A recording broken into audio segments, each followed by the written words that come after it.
you're giving away what's most precious in your own society, and you're giving it away without a fight, and you're even praising the people who want to deny you the right to resist it. Shame on you while you do this. Make the best use of the time you've got left. This is really serious.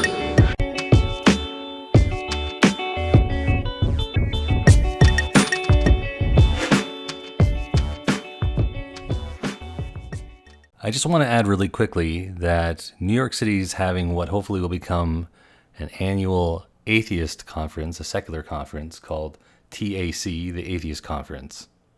Just by way of notice, it's going to be next July, I think 6th to 8th, 2018. And I just want to make a quick reference that some people are attacking it apparently and trying to get partners or speakers to leave, and who knows if they'll escalate it to try and attack the venue and or create a problem with security costs. This is becoming a pattern, both attacking people on the left and the right. And I just want to say, knock it off. Anyone who listens to this show, I want you to be able to at least have the maturity, and I think most of you do, but be aware of this, that some people don't, to have the maturity to let other people listen to speakers they want to hear.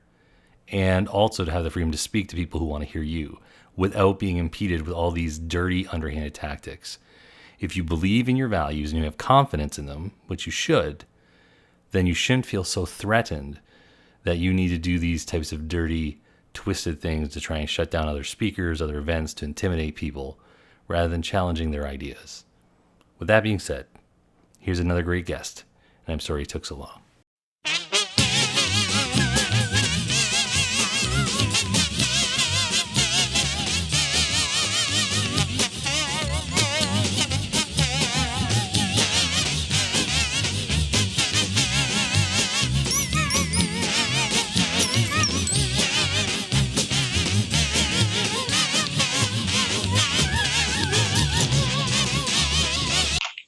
Yeah, unfortunate I don't have to deal with computers much. I only use my computer to record.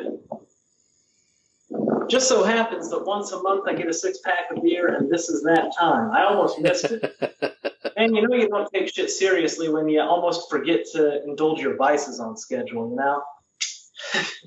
Like what kind of drug addict forgets to take their drugs? I mean, fuck, I need to get my shit together, right? You have to have a reminder set. Yeah, I'm like 3 days late, I feel like I'm fucking up my degeneracy schedule, man.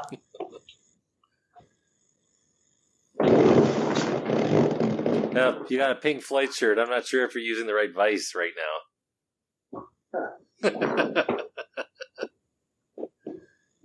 Wait.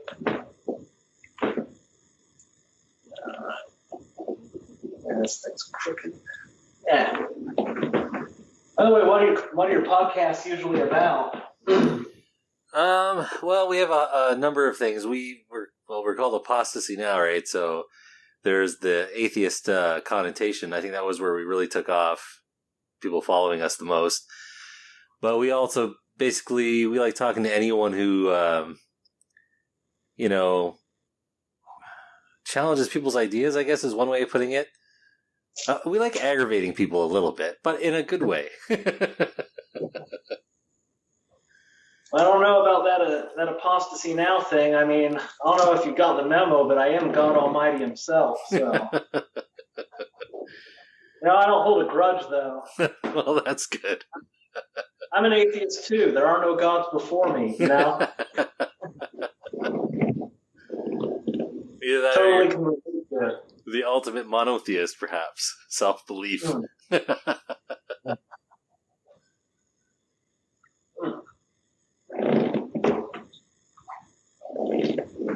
Yeah, the atheism thing, I kind of missed the good old days of YouTube with religion, because, that was easy,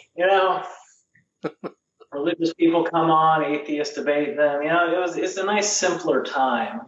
Nowadays, with all the politics and the social justice warriors and the anti-social justice warriors, and then there's, fucking the alt-right, and it's just, I don't know. Yeah. Yep.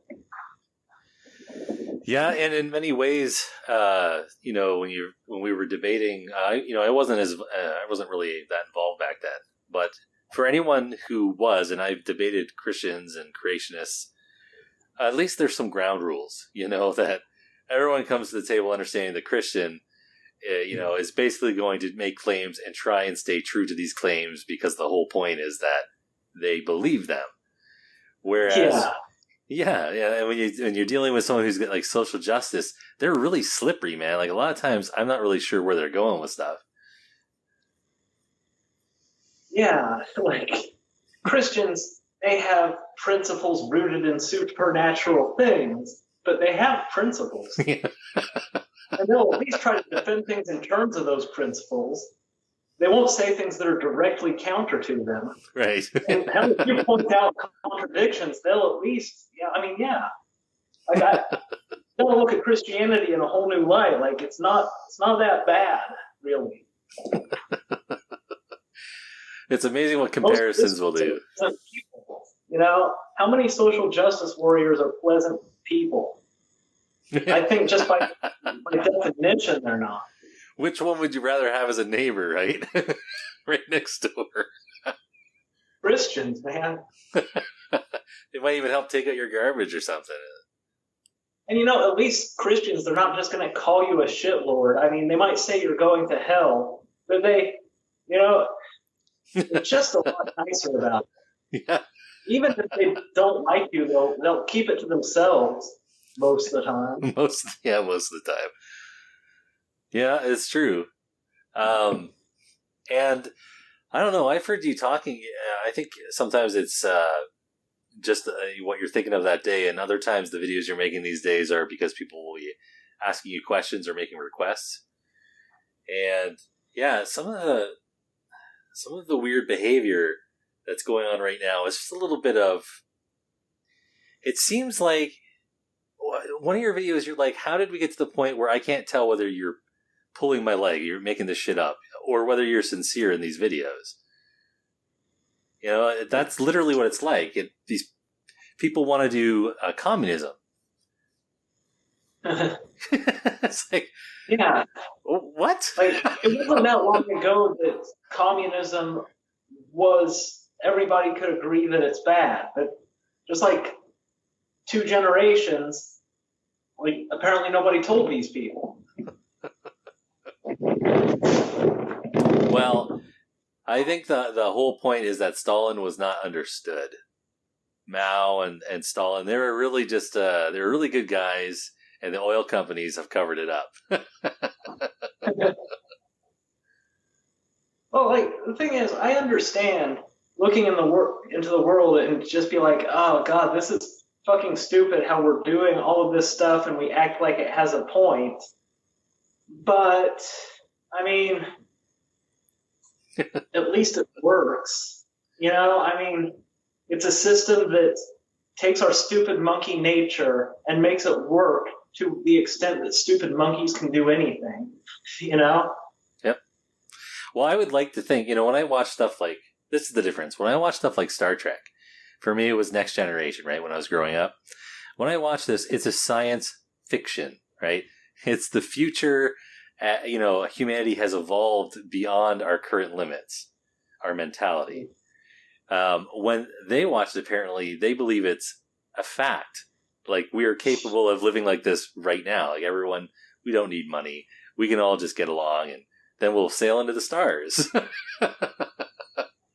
But, when I was in Ireland, I stayed with Dr. Holes, and he mentioned that how a lot of people in the skeptic and rationalist community really like Star Trek. And a lot of those people also that really love Star Trek, they like social justice. Like Steve Shives would be one of those. Yeah. Like I like to get really high and watch Star Trek because I recognize that it's just the most brilliant satire, at least if you're high, of all of the human idiotic ideals. I used to do the same thing in university. I'd get stoned and then I'd watch the original series late at night. And I would laugh and laugh. Like, there's an episode I remember where Kirk and Spock, they're always kind of, they're friends, but in a way they're kind of like frenemies culturally. There's an episode where Spock and him each take out a guard. It's the one with Landru, if I remember correctly. You're the one, the machine that runs everyone's mind on this planet that they go to. They're like, are you of the body? I don't know if you remember that one. Well, is that the one where they took Spock's brain? No, never mind. I remember there's one where they stole Spock's brain and put it in some sort of thing that ran everything, but that sounds like a different one. I didn't see much of the original series.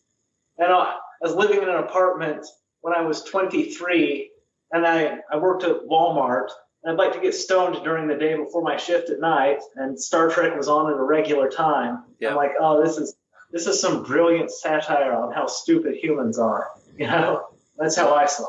The amusing thing for me was that in that state, for some reason, I could see how there was the double layer, right? There was the layer that's supposedly the noble side that they're presenting to the public for the show. But then there's like the underbelly side of the actors and the writers and the people making it that are like you and me, right? So these two guards come in, Kirk punches one out, and then Spock punches one out. And then he turns to Spock and goes, "Isn't that a little barbaric of you?" And off they go down the hallway, right? Because Spock punched the guy instead of using the neck pinch. Yeah. And I was laughing. I'm like, that's totally William Shatner saying that. That's not Kirk saying that at all. And they break the Prime Directive and stuff, and I would just laugh at it. Like there's one where every time they mention it, they break it. Yeah. And the thing is, they always keep their jobs. You know, if I work at a place and it has something called the Prime Directive, I assume that if I break it, that I'm fucking fired. There's a lot of rules, you know, maybe you break one here or there, you get a write-up. But if you break the Prime Directive, that seems like a firing offense. There's an episode where they find this, there's, I think, 2 different planets or 2 different cultures, and they're simulating their war with weapons. It's all computer-generated simulations. And then anyone who dies in the simulation has to walk themselves into incineration chambers. And this is how they've both agreed not to actually use weapons, and so their structures stay intact. And so Kirk breaks the Prime Directive without them saying. It just totally violates it by going down there and blowing up their computer simulator. And he's like, there, now you'll actually have to kill each other if you want to go to war. And I was laughing so hard. I'm like, what if they do? Everyone's dead. I saw that. I saw that episode. No, I like Rick and Morty. Yeah, I've seen that. Someone was saying they don't watch it because somebody burps a lot in it. The scientist guy or whatever burps. Yeah. And he does that on purpose. Like, I've seen some things, like he drinks, you know, soda and beer just so that he can burp during his takes. Yeah, same guy does both voices, which I didn't realize, actually. So that's good. That's a good sign. Yeah. You know, the video I just made, like, I've been watching MGTOW videos because, you know, I made a few videos about it. I'm getting beer and set this down to open it. Now my YouTube feed just brings up MGTOW videos because that's how it works. Watch one, something keeps coming up. And I thought of a perspective on something. Like, one thing that I see in the comments section of MGTOW videos is, you know, man, women, they won't have sex with a nice guy, you know. I mean, they'll just use them and treat them like dirt, and then they'll like leave with the bad boy and fuck him, and then they'll talk about how that's bad for society, making babies, blah, blah, blah. And I was just thinking, like, one thing that I always think when I hear this is like, wait a second, I'm a really nice guy. You know, I don't get laid like all the time, but I mean, fairly often.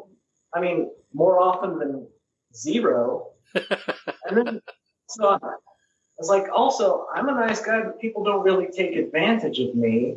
So I don't know what you're talking about, like you're doing it wrong. And so I really thought about it. And I thought about how there's 2 different kinds of being nice.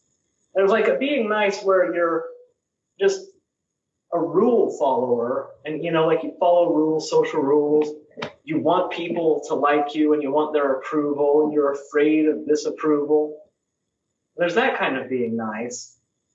And it's really a primal human thing. People can read your emotional states. So if you're nice like that, they see that you're a fearful, submissive bitch, right? The other kind of being nice is where you actually don't give a fuck with whether or not people like you or approve of you. It's just like you're so overflowing with fucking strength that you because you don't give a shit, you may as well be nice just, to keep your day running smooth, Just, it's like, here, I'm being nice, for your sake because you're so goddamn fragile and delicate, that kind of nice. Yeah. And that kind of nice, it's like being nice when you have the capacity to not be nice. Being nice despite the fact that you don't give a fuck. Right? There's two different kinds of nice. One born of strength, one born of insecurity. Now, that's a video I just made. It's on my mind. I was just thinking about that. People always focus on actions, but really, the empathetic signals that you send off and that other people receive really color a lot of social interactions. If you just focus on acting certain ways and doing certain things, your intention really matters. Yeah. And people don't really say that, but it's true. I've told people for years now, it's one of those things that I'll say, and I get the sense a lot of people just goes in one ear and out the other or over their head, which is that all day long we are sending signals and communicating things to each other, even things that we don't mean to and things that we don't want to. And anyone who can tune into those things and read people around them gains certain types of advantages. This can also be irritating.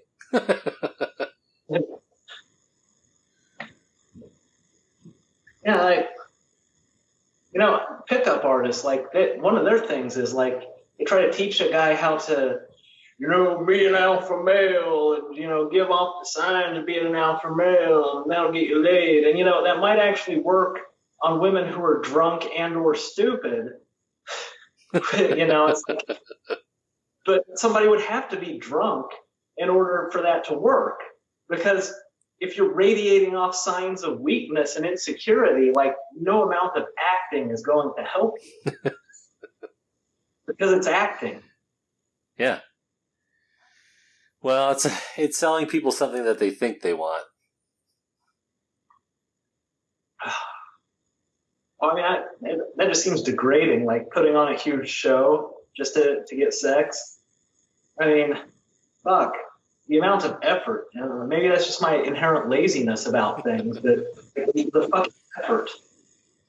Well, there's nothing wrong with effort. It's just where I'm willing to apply it or how I'm willing to apply it. It's kind of like you were talking about on your video about communism. You're just a little bit more honest than most people. If there's no incentive, no reason for you to work, you're like, well, why would I? And yeah. if my incentive is to, that's just not my motivation. I want more than just sex or random hookups.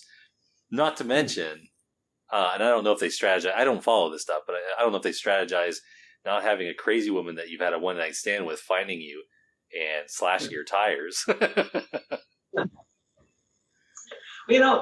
One thing in MGTOW is they don't understand one thing, and that is that women actually can be quite fair in a lot of ways. If you're straight up front and forthright that you're worthless as a provider, that you don't want a relationship, and you're just yourself, they seem like they want to have sex with you, and you have sex, they're not going to be bitter about it. They're not going to get angry about it. They're not going to feel like you sold them a bag of goods because you were up front about how worthless you are. You're not putting on a show. You're just like, I am how I am. They don't feel like they've been cheated in any way. They went into it with their eyes open. Well, I think it was 3 years ago you and I spoke last time on the show for the podcast.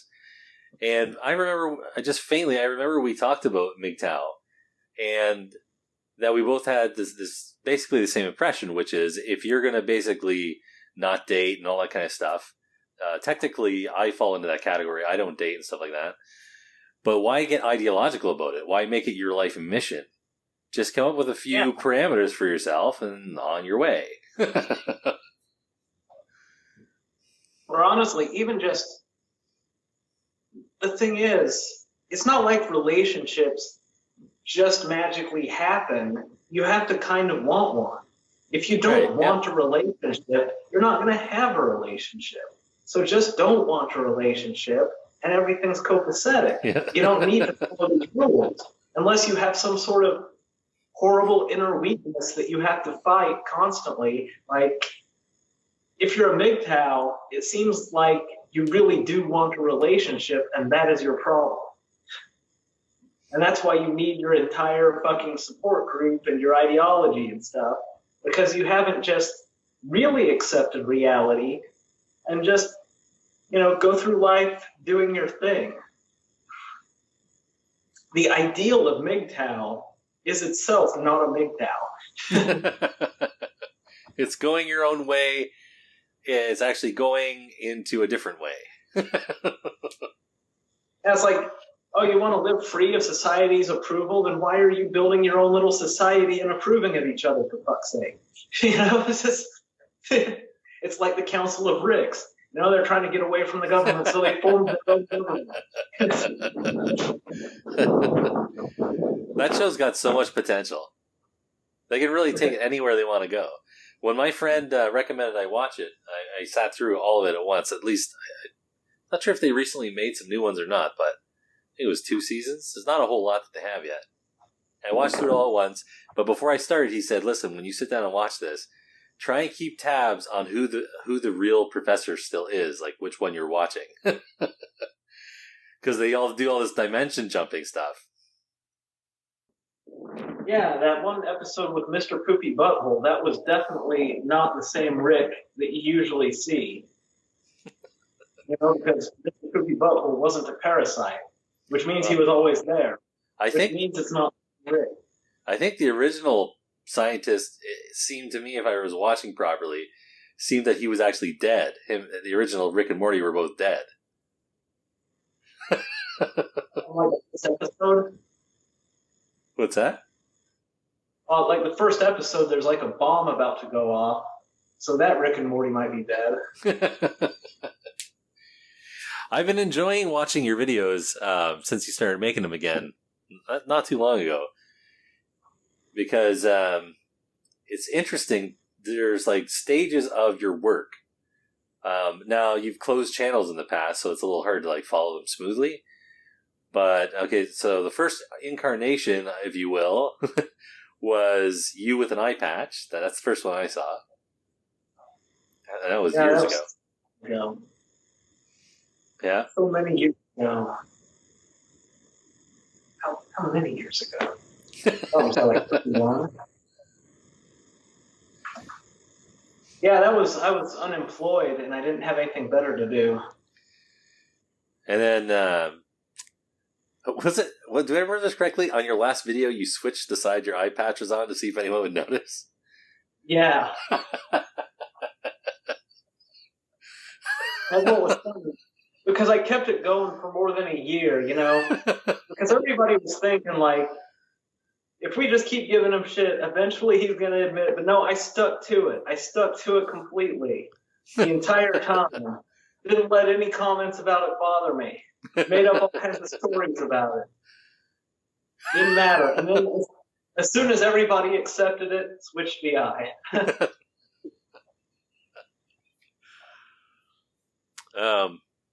But what you're doing now, it seems like a different track for you, like a different stage, where you're talking a lot about kind of your outlook on life itself, sort of your own personal, I don't know if you want to call it your own personal philosophy. Well, I just realized that a lot of people suffer from problems that I don't suffer from. Like, all the stuff that I go through, I mean, it's all fine and well. I mean, you could say it's difficult, whatever, but it's fine because I'm goddamn indestructible. And I'm like, a lot of people, they have these problems where it seems like they get really upset and they feel bad about stuff that's more or less imaginary. But I'm like trying to communicate to people how to not be like that because it's silly and you only live the one time and the actual material facts of the world don't really have much bearing on your ability to enjoy life. Yep. Well, yeah. So, what's his name? Addendum, or is that his name? The guy. What's that? In Mendham? Yes. Yeah. I don't watch his channel. I've seen some of his stuff in the past, but I know that when you were talking about him, there's quite a back and forth with his video that you've done. But when you're talking about him, you've described this, that it's not that he's a stupid guy, but that he makes himself miserable when he doesn't have to, just because he realizes that the world doesn't have some magical, like, super Disney purpose to it. And it makes him miserable. But there's no reason for that. Yeah. I mean, it's really ridiculous. Like, being upset about how the world is. I mean, because, it just is. It's silly. And it's funny to put that forth as a rational point of view, because it's like, well, okay, here's a rational point of view. You can go through life happy, or you can go through life miserable. You can go through life happy even if you understand how the world is. Yep. Yet you're choosing to let the world make you miserable. Now, assuming that you as a person don't want to be miserable, then your behavior is irrational. So I can only conclude that you are either irrational or you want to be miserable. And I don't know why you would want to be miserable, because that's considered bad. Well, for some people, they just get used to being in a certain state. It's a sense of normality for them. Well, that's the thing. That's true of anybody. That's why I have my state of normality being fucking cheerful as shit. You know? That's my state of normality, and I'm used to that. Like, there's a lot of ways to be emotionally stable. I mean, you just have to have a set point. That set point can be misery. That set point can be happiness. And stable doesn't mean unchanging. I mean, like, stuff can bother me, but then I bounce back to my, basic state. It's like emotional psychological homeostasis. Your brain will naturally try to restore your habitual state. So if you're habitually miserable, you could just as easily be habitually happy. It just takes a little. It's hard to change your habits, but the great thing about habits is once you change them to something good, it'll be just as hard to deflect away from that. Yeah. Absolutely. Then you'll be goddamn indestructible like this motherfucker. I don't have the studies obviously on hand, but I know that I've heard people talking about the fact that studies bear that out, that people who, like you say, habits are really important. People mistake habits as a decision, but really habits, from that flows your attitude, your outlook every day. It really flows basically who you are once you establish those habits. So a lot of times it's a decision that you're going to make the changes, and then from those things, eventually the happiness that you seek will flow from the new habits. Yeah, like, life isn't about individual decisions, because the decisions themselves are part of your habit pattern. Like, if you have a habit of like even the decisions that you make, it's really just basically impulses that stem from your habits that are then rationalized ex post facto, like, I did that for that reason. That really, you just went with your impulse and then made up a story. And that impulse flows from your habit pattern, your mental habits, your physical habits. So, on a note of feeling miserable and habits and behavior and attitudes, what do you make of? Because you've touched on it in your videos. What do you make of essentially when you're looking now at Antifa and people fighting with each other in the street in your country there? What do you think's going on? Well, I've tried to. Well, I say I tried to research it, but I'm really lazy about this stuff.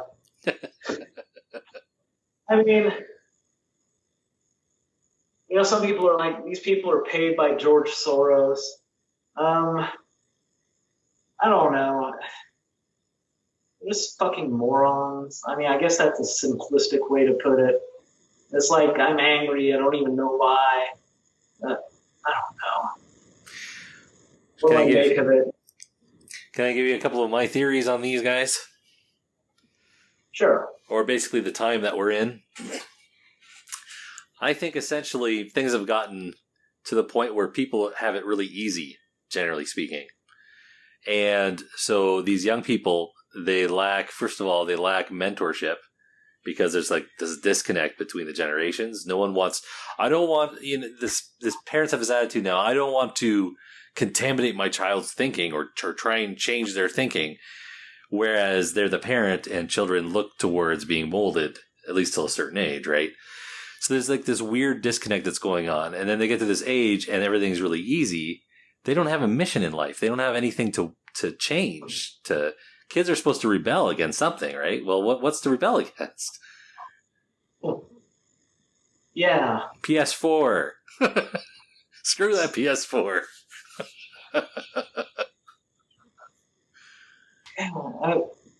I mean, I've mentioned it before. It's just like weakness, and it's a problem with civilizations that occur.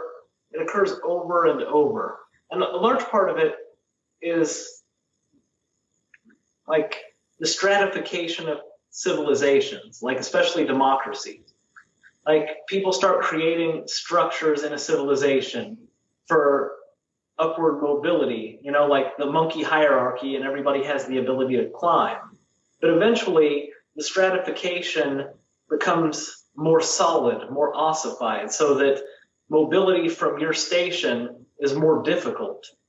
And the differences between levels is less meaningful.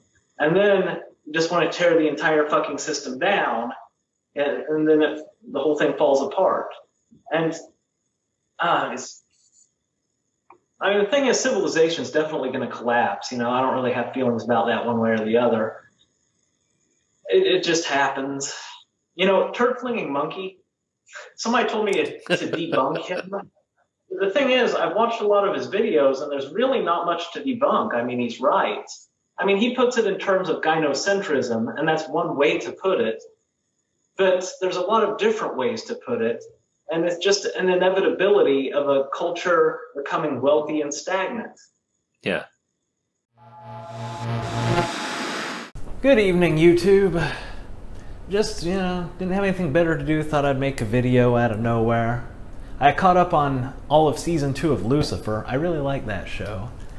Didn't have much to do. People keep asking me to make videos about like the alt-right or Richard Spencer. Seems tedious. But I can give you my opinion on that, my totally uninformed opinion, just based on things I see. And then you can correct me and I can learn. I don't like to complain about stuff going on in the world, because like I don't have a whole lot of this hope for humanity shit. But it's like we've got communists rioting and shit, and now we have Nazis. So we have like communists and Nazis, the communists fighting the Nazis, and it's the 21st century.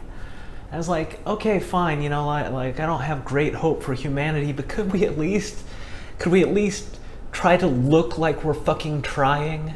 Is that too much to ask, that we put on the show like we're actually trying not to fuck up? Like that doesn't seem like too much to ask. Like, we can go ahead and fail as a species, but can we just like look like we're putting forth the effort? I mean, okay, communism, horrible murderous failure, and then that's being spouted by like academics and shit. And then of course the rioting Antifa mobs. And then in response to that, fucking Nazis, another fucking murderous failure paradigm. Although, and not even as large scale as communism. It just, people still want to try communism, but nobody wants to try Nazism. But what is a Nazi if not just a really racist communist, when you come right down to it? Like, being a fucking murderous lunatic is somehow worse when you're a racist murderous lunatic, you know? I mean, murderous lunacy is murderous lunacy, says I. I mean, hell, if you're a racist murderous lunatic, at least there are segments of the population that you're not murdering. So, I mean, you have at least that going for you. So I thought I'd look at Antifa Boston, you know. I thought maybe they were trolling, but I just saw their live broadcast and they seem sincere. So that's all I've seen from them. I'll just maybe go through some of their videos, see what I have to say about them. And to head towards the federal courthouse, the police decided that they've had enough, and they met them head on. Now, Antifa, they're the guys that go around like in black masks, right? Because I'm thinking people marching around in black masks, you know, I am no fan of the cops. You know, I'm too much of a renegade to like the cops at all. The cops annoy me as a matter of principle. I recognize that they're necessary for any society. But, you know, I gotta side with the cops. Like, I see a bunch of people marching around in black masks. Like, I'm just automatically gonna be like, you know, people marching around in masks, they might just be up to no good. Now, I'm not saying that they should immediately taser them, but I mean, I think just, if I was a cop, I'd be like, hey, you in the mask, what the fuck are you up to? Why don't you want to show your face? Kind of seems like something a criminal would do. Like, take off your mask. Show me your ID. And again, I normally don't side with cops on stuff. I really don't. Cops are annoying. But then again, if I was walking around in a fucking black mask and a cop were to stop me, I'd be like, well, of course. Of fucking course. I look like a goddamn criminal. That's what criminals do. They hide their face. I'm sorry. I'm interrupting this guy, digressing. He's really boring though, man. Maybe I should select a better Antifa video. Maybe they're all like this. If you know anything about the Antifa, we like to dress in all black and form what we call the Black Bloc. Now this is to protect us, it is to protect our families, it is to protect everybody that, you know, we love and that loves us. Because no one loves you. Right, as you may have been able to tell in the past couple of months, has completely taken over. We have to have that anonymous element to our group. People say that we're cowardly. We're trying to do the right thing while protecting the people that we love. We're doing this for them, and we're doing it for the people that we love.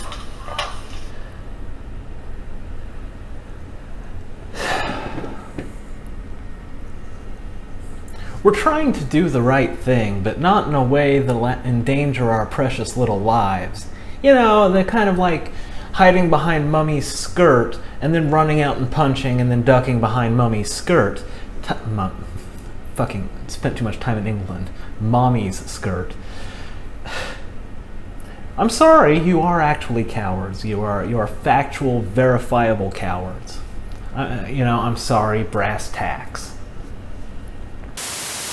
Many different sources who were there say that the police planted the brass knuckles on her.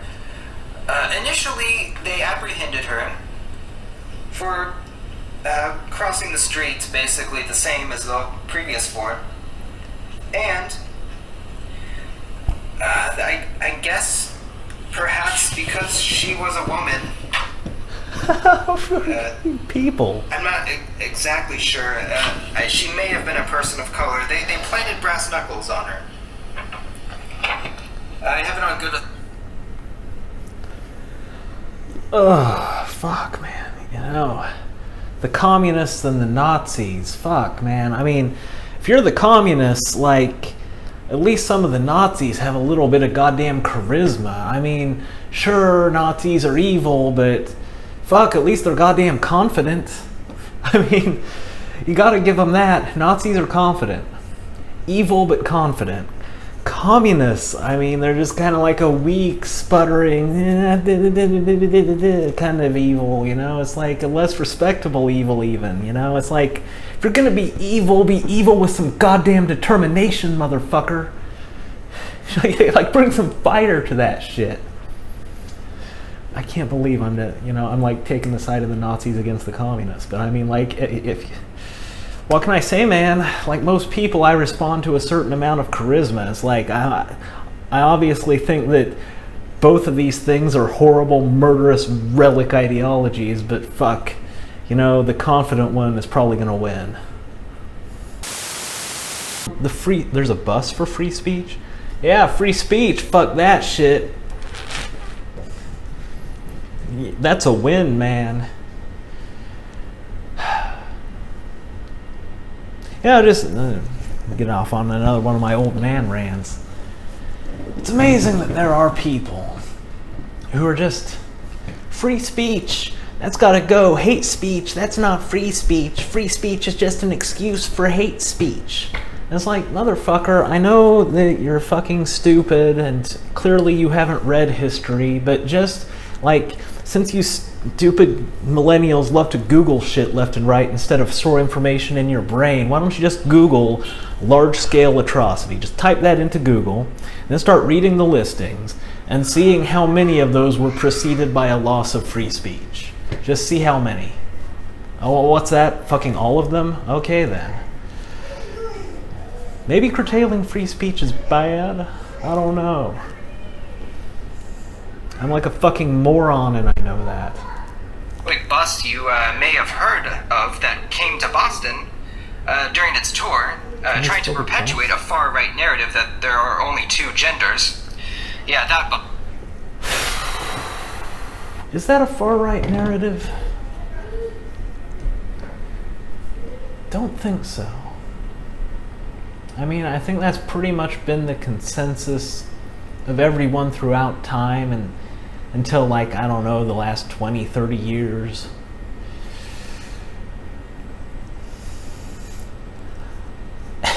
It's far right. I mean, I think that might be considered just sort of like the normal insane thing. And you know what?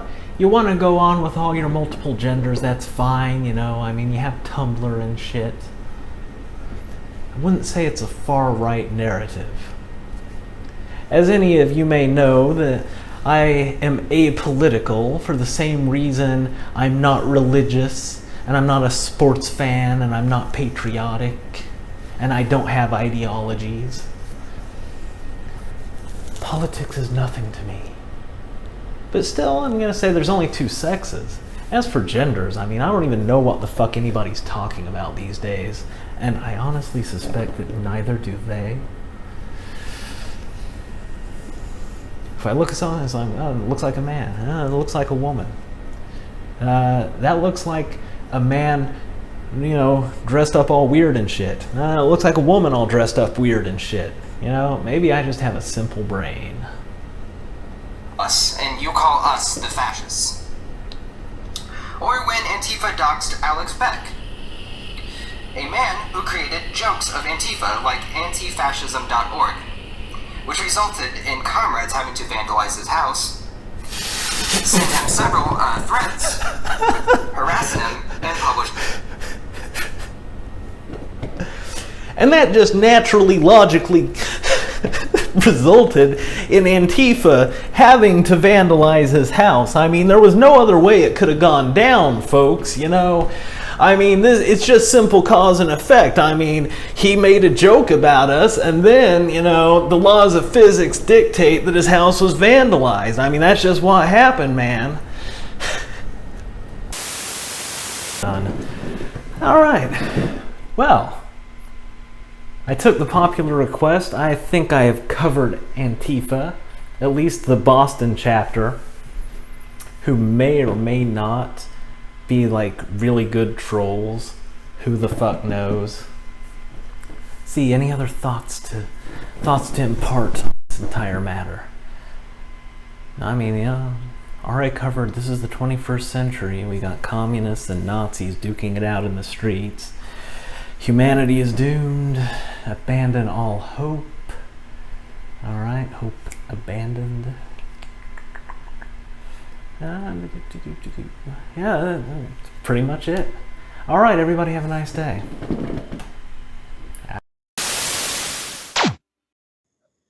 Well, and that's the thing, is that people need some kind of movement, right? Like I don't mean like an organized movement. I mean, just need to move towards something or something going on. And I think this age that we're seeing with most of the protesters that are in the street and stuff like that, they're still quite young. These are college students that are around that age. And this is an age when you're going out and looking at the world. You're attacking the world basically in some way to try and gain that understanding about what's life about, who am I, what the fuck am I going to do as a grown-up.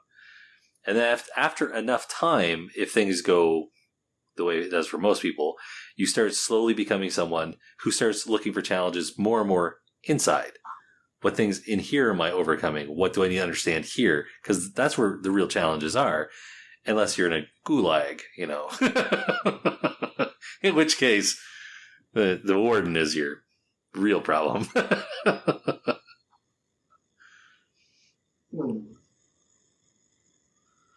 And that, I never really got that. I never really went much through that phase, actually. Like that whole who am I and what am I going to do kind of thing. Never really had that. It's hard to relate to. I guess I can see that it's true. But then again, a lot of the problem with civilization is like a breakdown of mental programming, right?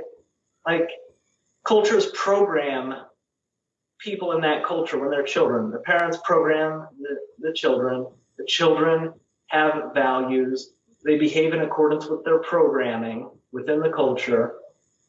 Little shifts occur here and there. There's minor adjustments, but the programming basically works. And if there's a stabilizing influence like Christianity in the West, then everybody can basically work on the same page and work together. Yeah. And there's not much problem. There's no need to make huge changes to the world based on these empirical goals of the greater good, because the greater good is out of sight. It's ephemeral and ineffable. You just have to get through life. And so for all that people give shit to Christianity, it really helped shape the West. It helped with the scientific endeavors that found all of the stuff that eventually disproved Christianity, ironically enough. And now people are still looking for guidance in the material world. And that's why they're so susceptible to ideologies, because they want to have some purpose. And they don't have a purpose that's beyond the world. They have to have a purpose in the world. And if the world's running decently okay, well, then that purpose is like, see the flaws of the world and then just fucking destroy it. Well, you talk a lot about the brain. You seem to know more about it than I do anyways. What do you think of this? I get the impression, just complete layman here, I get the sense that it seems like the same parts, or some of the same key parts of the brain, are active for these rabid ideologies as fundamental religion. They have the belief system, which starts with the past has all these terrible things. The present has the one-way solution, or the one-person solution, or whatever the structure is. And then we have the utopian future. And we have these tenets that we must follow. Do not question them. That is the same thing. These ideologies have the same structure as a religion like Christianity, but the problem is it doesn't have the proper grounding. It's like extract the vicious parts of religion that make it into a mind virus, but take away the part that actually comforts you and allows you to be a decent human being. Yep. Right? It's like take the worst parts of religion and then give that a life of its own so that they spread like mind viruses, turning people into shitheads. But none of the stuff that lets you get through life with a measure of inner peace. None of that shit. Fuck that shit. Fuck the good parts. No, just have nothing but a virulent fucking mind programming apparatus. Because here's what you got to do in the here and now. Here's like the enemy. It's not the devil or something that you can't actually fight. It's these people. Fuck these people. Subvert the government. It's the devil, because at least you're not going to go punching the devil in the street or burning down the devil's house, because there is no devil. But if if it's these right-wing people, or actually just these rational people who we will call right-wing, or whatever, then, oh yeah, fuck them up. The ends justify the means, whatever. We're doing what is righteous and good. Whereas if what is righteous and good is being forgiving and loving your neighbor, because God wants it, well, if that's what's righteous and good, well, then it just so happens you're going to have a decent life and kind of fucking enjoy it with a sense of meaning. Yeah. I'm sure these ideologies have some sort of meaning, but you have to be a total fucking shithead to derive that meaning, and it'll do nothing but make you unhappy because the ideology can't work. No ideology can work. Any ideology that works wouldn't be an ideology because it would achieve its goal and then disappear. That's your white privilege talking. You keep on like this, you're never going to get a speaking gig on the atheist conference circuit. Well, since I am God, I don't think I'm going to get a spot on the atheist speaking circuit. I mean, I can appreciate the irony of it. It would be an interesting speech. I don't know what you would talk about, but even this introduction of you walking up there, and now, God Almighty.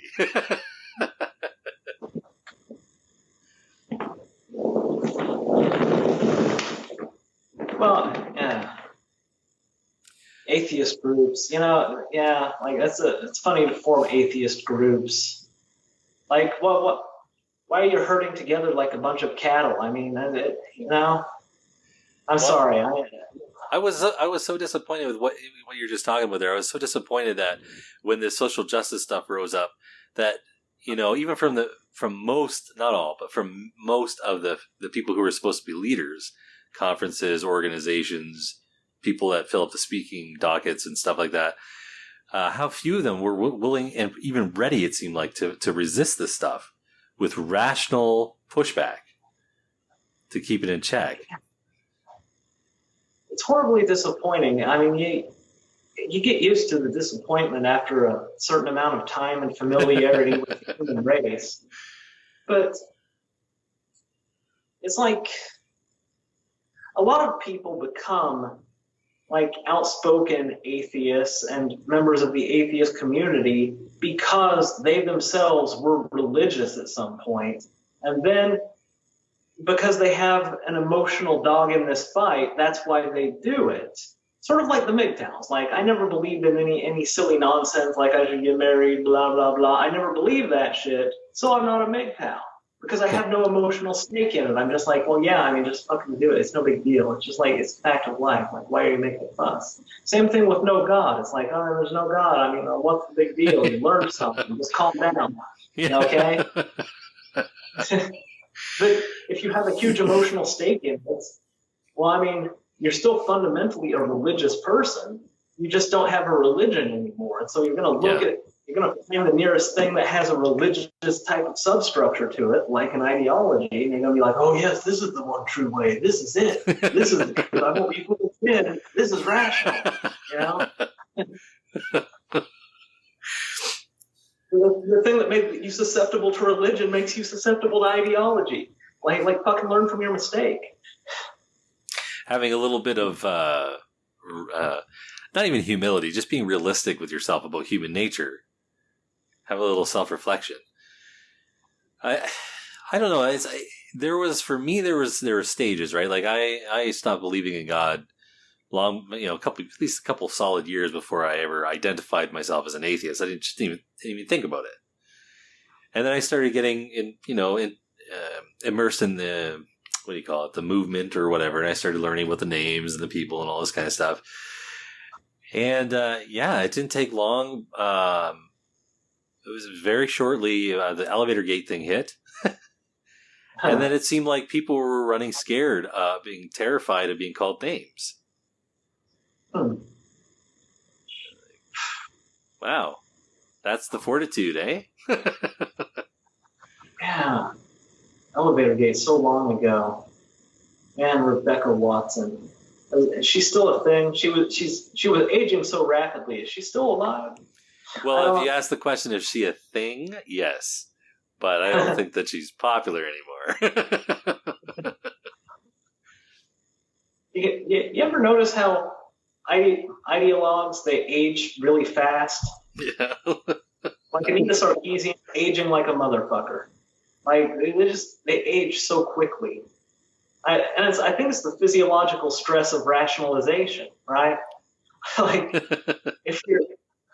if your mind is unbalanced and it's being held together by ideological band-aids, like, it just stresses out your mind and your body. Like, if you're a terrible person and you know it, and you have to cover it up with a bunch of highfalutin moralistic language, your body still knows that you're a terrible person and it's killing you because of it. Like, think of that in evolutionary terms. Like, the reason you have a conscience, it'll actually start to kill you if you're not a good person, because you're not of benefit to the greater group of people.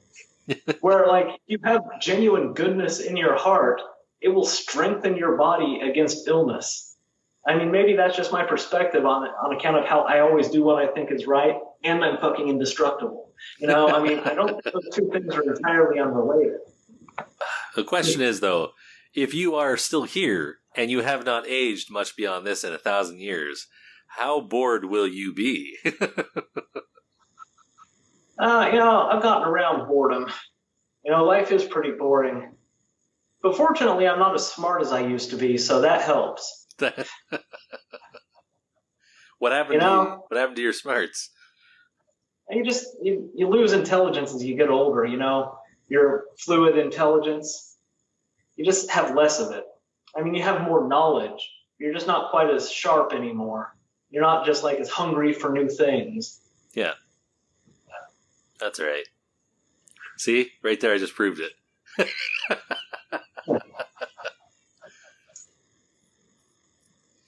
So, what do you think your next direction for videos is? Do you have anything in mind?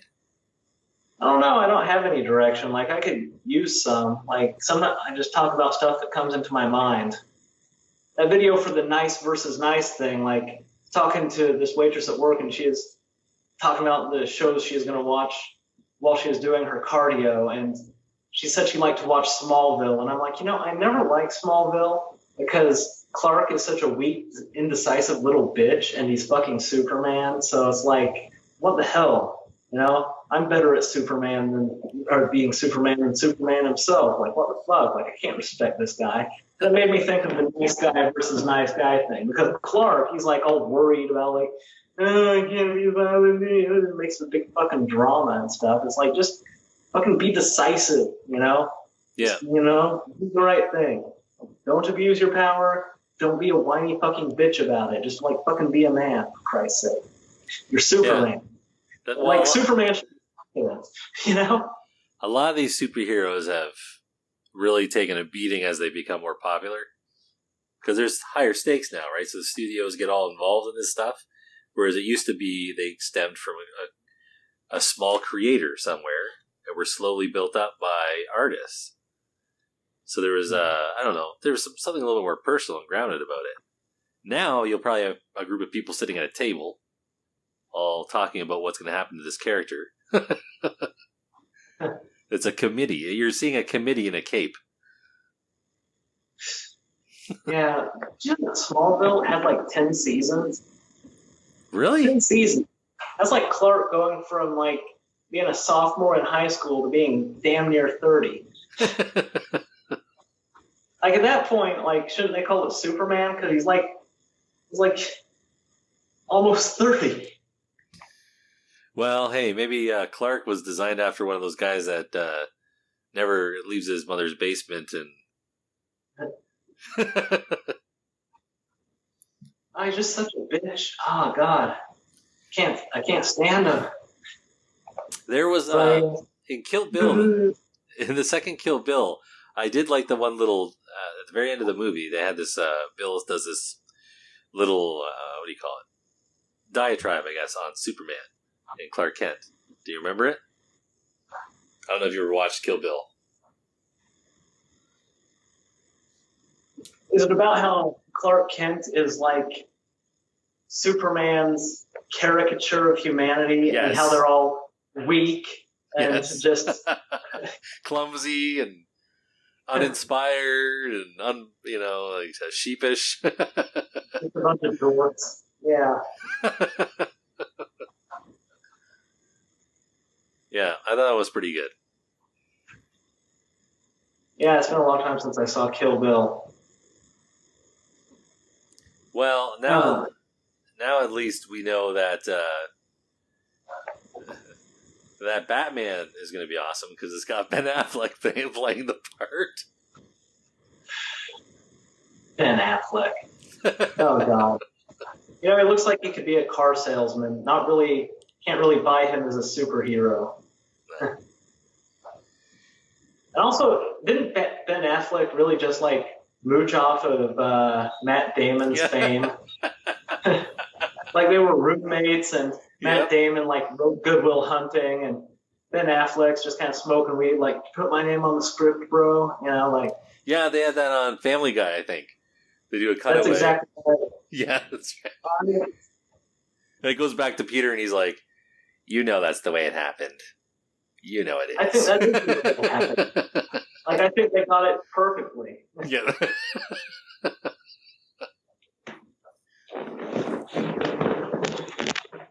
Well, one of the things that, if you're looking for potential suggestions or ideas or inspiration for things to look into, I have no idea if it would interest you, but what I've been kind of spending my time with, I'm a truck driver, right? So I do a lot of audio. I've been listening to kind of the roots of communism and ideology, people who talk about totalitarianism. I've been trying to kind of track the last 100 years of thinking about how totalitarianism takes root.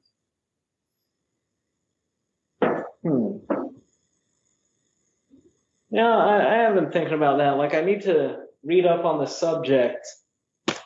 I wish I had more money for books or bought a Kindle. I suppose I could buy a Kindle. I like having a Kindle. I tend to break them, though. But what do you spend your time doing over there besides work and making videos? Not much, really. I watch YouTube videos. Kind of walk around by the river. Have sex with waitresses. It's like a thing. Apparently working your way out of homelessness is really sexy. I don't know. When you have a hot streak going, you just gotta go with it, right? Because you don't know when it's gonna end, so you really just gotta roll with it while it lasts. I assume that you did not mean that you like to walk down by the river and then find a waitress there to have sex with. No, although once I was walking by the river, and I just so happened to find a waitress from where I work walking by the river, and we came back and had sex.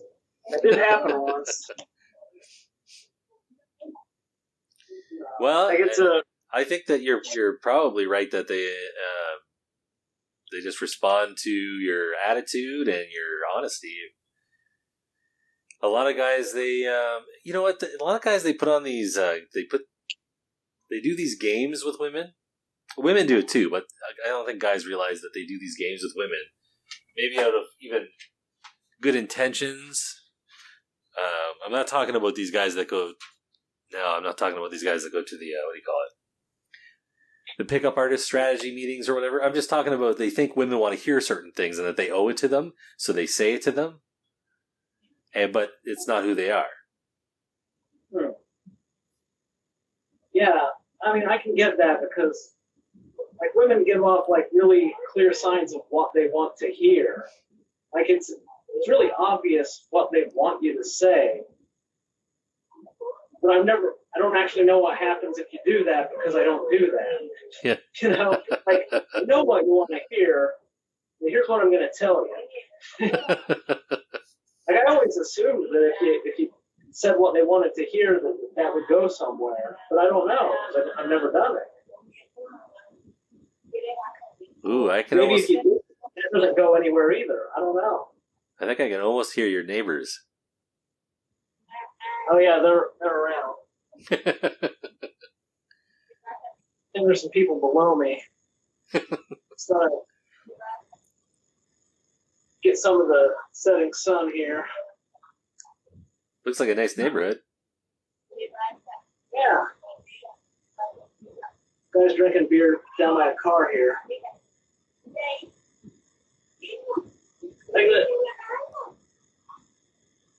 Thing is, like,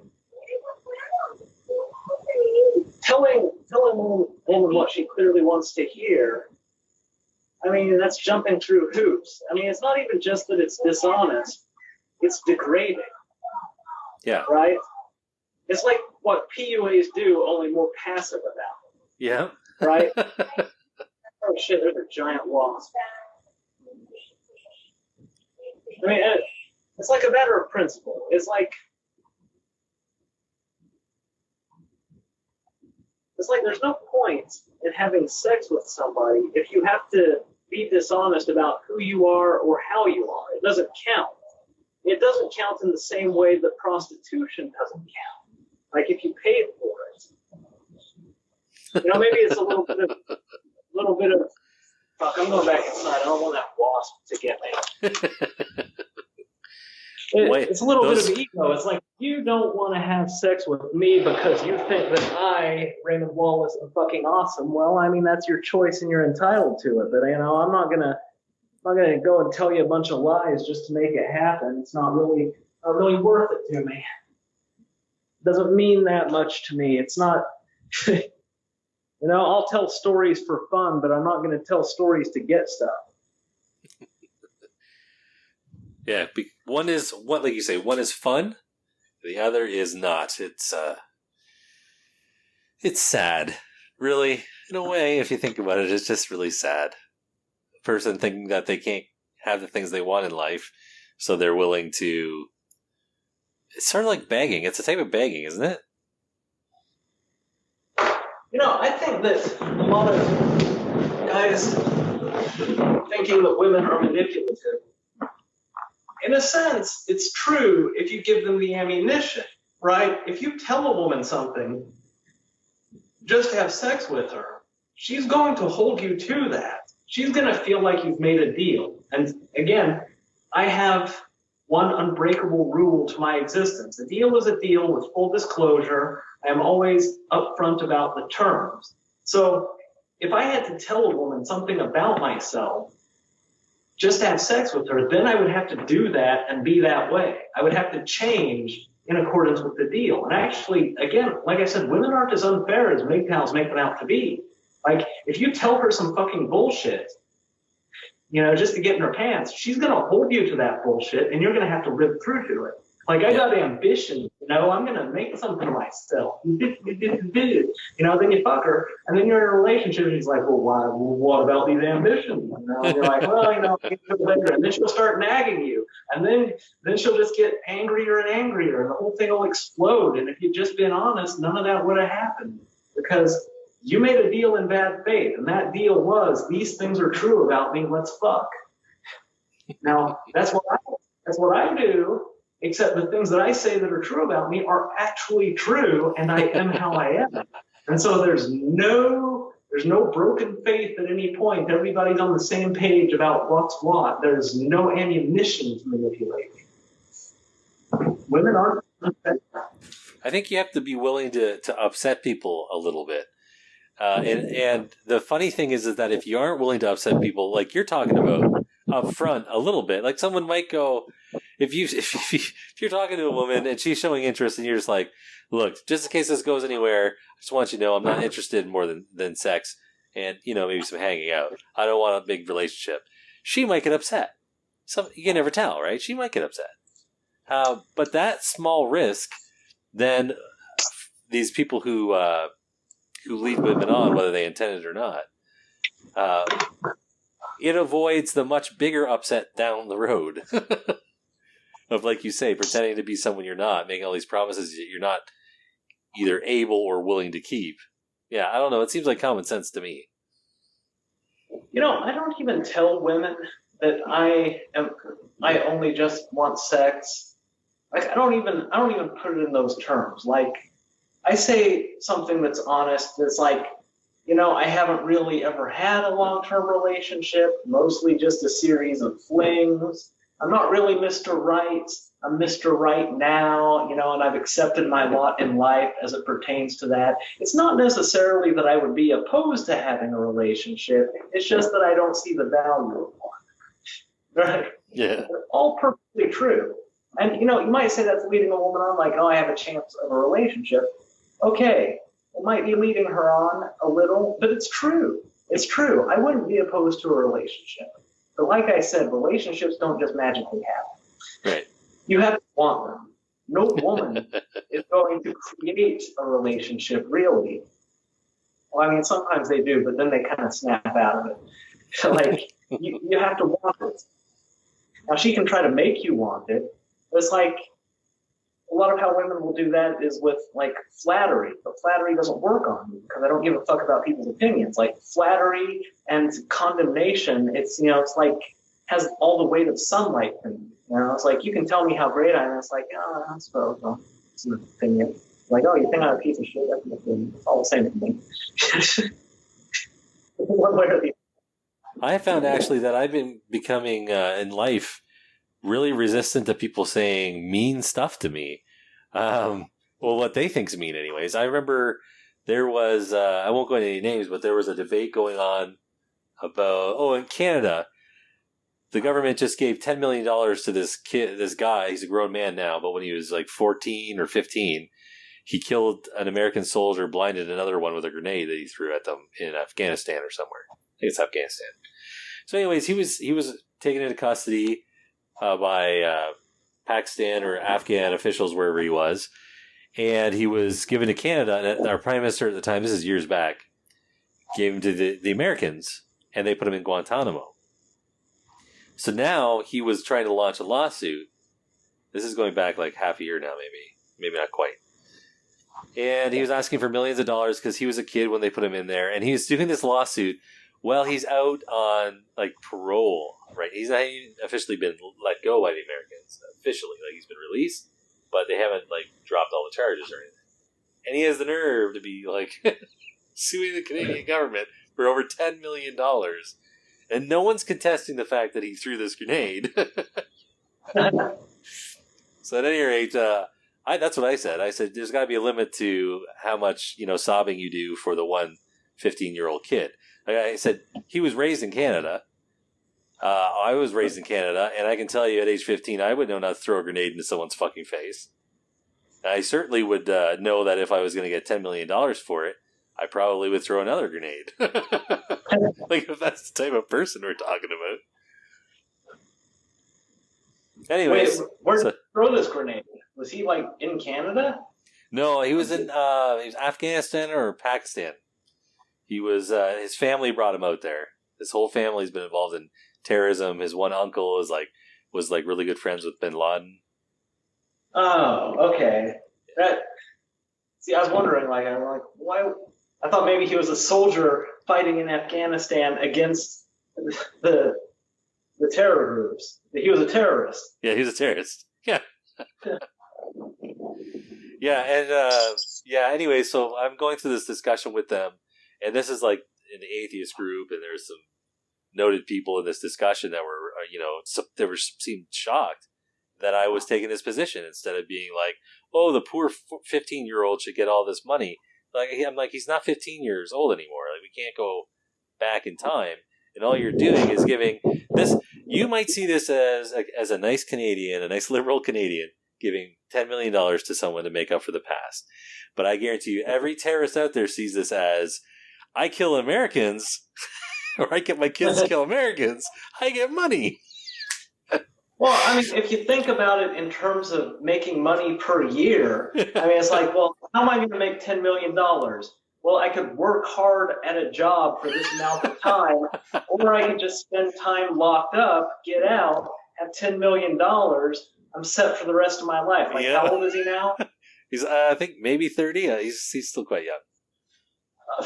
Okay, 15 years to make $10 million. Well, I sure as fuck couldn't do that. Most 15-year-olds couldn't do that. But if you tell a 15-year-old with a grenade that he can do that, well, like, that seems, I mean, that's a pretty forward-thinking and lucrative plan.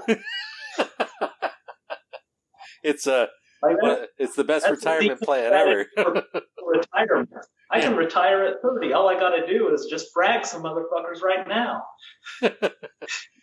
So yeah, and these people, some of them on there were they started saying things to me like, "Oh, I can't believe you're being so hateful." And so I finally just said, "Listen, you guys can call me hateful and all this other shit if you want, but that stuff's just lost on me. Like, you knock yourself out." I don't know what they were expecting, but like you were talking about, flattery doesn't move you. Like, you can't be manipulated with it.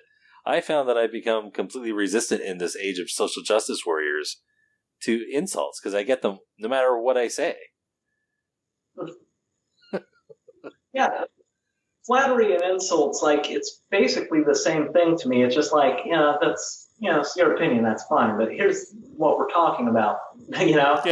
Like, it's no more meaningful than a fart to me, whether it's good or bad. It doesn't have anything to do with what we're talking about here.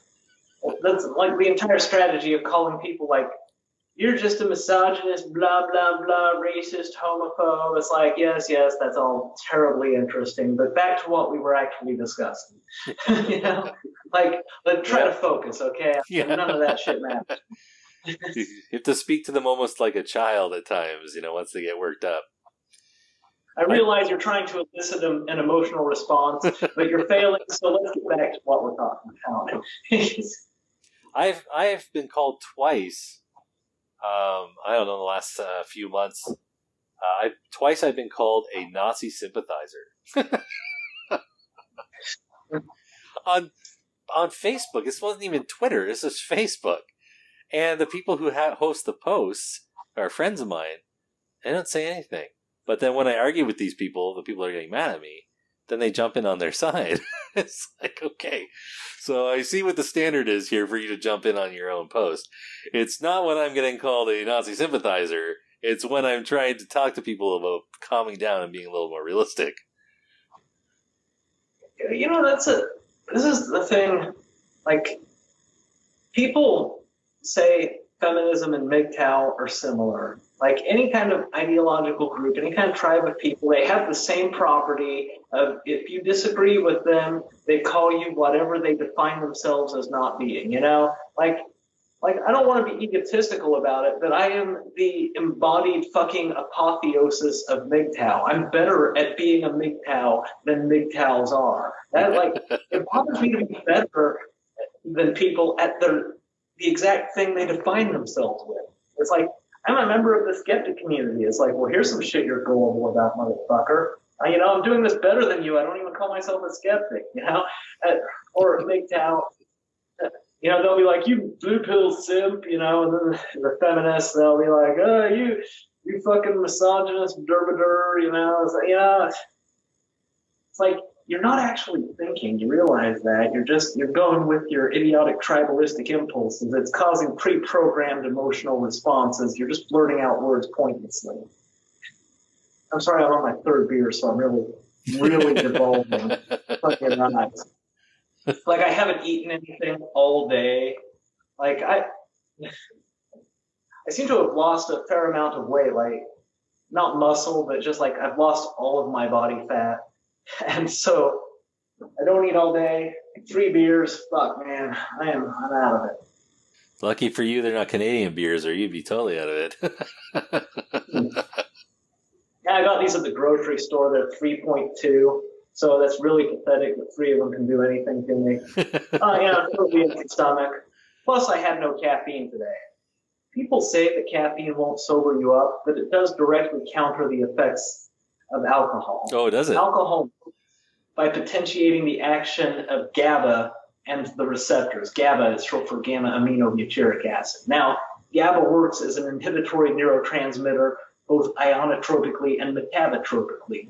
And in the metabotropic way, what it does is it binds with the receptor coupled with a G protein, which then activates an enzyme called adenylyl cyclase, which then converts guanine monophosphate into adenosine monophosphate, into cyclic adenosine monophosphate. And that, in turn, hyperpolarizes the neuron. The way caffeine works is by inhibiting the action of adenylyl cyclase, because adenosine and caffeine are very similar. That's why it's a stimulant, because it blocks the inhibitory process caused by GABA. So, since alcohol increases the activity of GABA and caffeine inhibits the activity of GABA, by its secondary messenger, adenosine monophosphate, it does actually cancel out.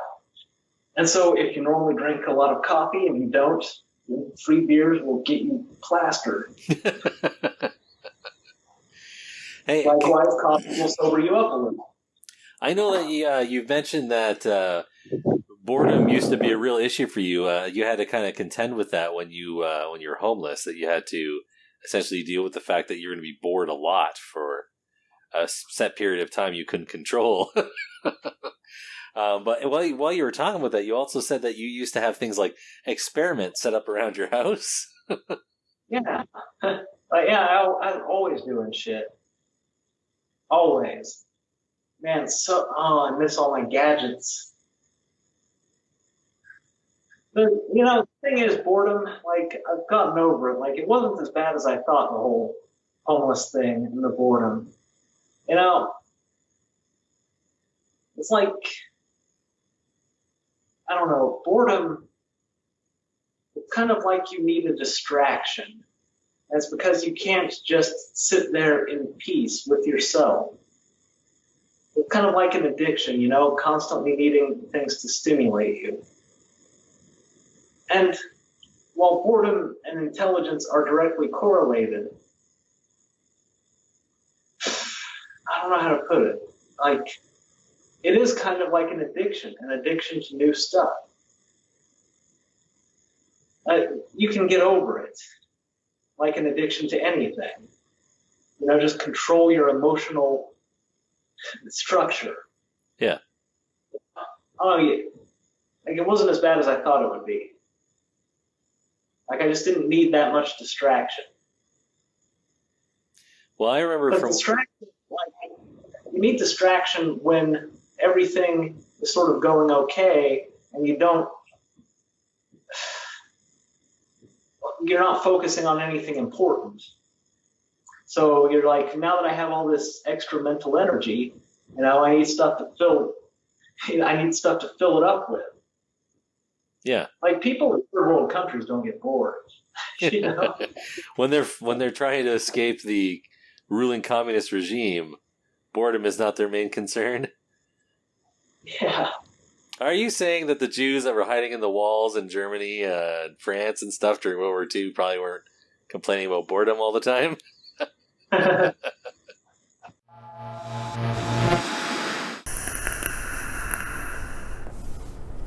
See how my eyes bulge out?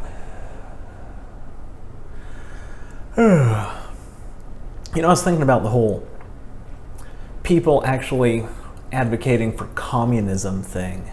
And I was thinking about where that comes from. And, I think it really comes mainly from envy and resentment, right?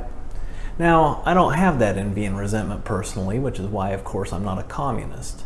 Also, even if I was full of resentment and envy, I don't think it would be so bad that I'd actually want to fucking topple the entire system because self-interest, right? Like I said, I don't really have ego programming. The whole thing about capitalism, though, is it's sort of a naturally evolved system. It has a couple of natural features to it. One, in nature, you have to work to survive, right? I learned that in the Forest of Dean. Those rats didn't catch, fillet, and cook themselves, goddammit. This motherfucker had to do that work to survive. And that's what's like in the capitalist system. Yeah, it's pretty cutthroat. And I'm not saying that there should be unchecked capitalism where people just fucking die left and right because they made a few bad choices. But much like nature, there should kind of be an incentive to work. Okay? If nothing else, people would be terribly unhappy if they didn't have something to do. Like I said, Dr. Halsey let me stay with him for 4 months in Ireland. And, I really needed the rest and relaxation. After binging on Adderall and energy drinks and losing my fucking mind, 4 months of downtime, it was nice, but without a sense of purpose, without a sense of, I've got to do something for reasons, I started to get a little depressed. By the way, I have nothing but thanks for him. He really helped me out. But there's human nature. There's only so much help you can get. A life free of responsibility and no danger of fucking up so bad you die. I mean, you're just sort of freewheeling, Like, what am I even doing with my day? Why am I getting up, I caught up on all my television shows, all my Supernatural, my Vampire Diaries, watched some movies. It was nice. It was nice, but there's only so nice you can really have it if you're not working. Like we humans, we were born to struggle, my friend. And without a struggle, we become unhappy. I mean, I'm saying there should be like a little bit of a safety net, so you don't have to be on guard all the time like you would in a fucking jungle. See, am I rambling? God, I'm just fucking out of it. Another feature of capitalism is the human hierarchical impulse, especially with men, status. Men view the amount of money they make as status, and women view that as well. And that's why women are attracted to guys who make a lot of money, because that has been programmed into us to hotwire our hierarchical drive to money. But that is something that humans do. Men use dominance to reproduce. Women use hypergamy, as the MGTOWs will tell you. And that's what that is. The man who is the most dominant is the sexiest, and the women want him. And we've had our brains, well, you've had your brains, hot wired up with an ego structure so that status and money are pretty much the same thing. So right there, capitalism has a couple things in its favor. And I think a lot of people that really like the idea of communism, like maybe they're a little too naive to understand that human beings are a bunch of stupid motherfucking monkeys, okay? I mean, for all of our fancy talk and all of our fancy gizmos and all of our highfalutin philosophy, we're a bunch of stupid fucking monkeys, and we behave as such. Now I know somebody'd be like, well, shouldn't we aspire to more? And it's like, well, I mean, I suppose maybe we should. But maybe we should try to naturally and organically evolve something, the way nature does it. Instead of just taking a system that's naturally and organically involved, smash it into little fucking pieces and then just be like, well, all right, let's reassemble this how we think it'll work with no guarantee and lots of reasons to think it doesn't work, like communism.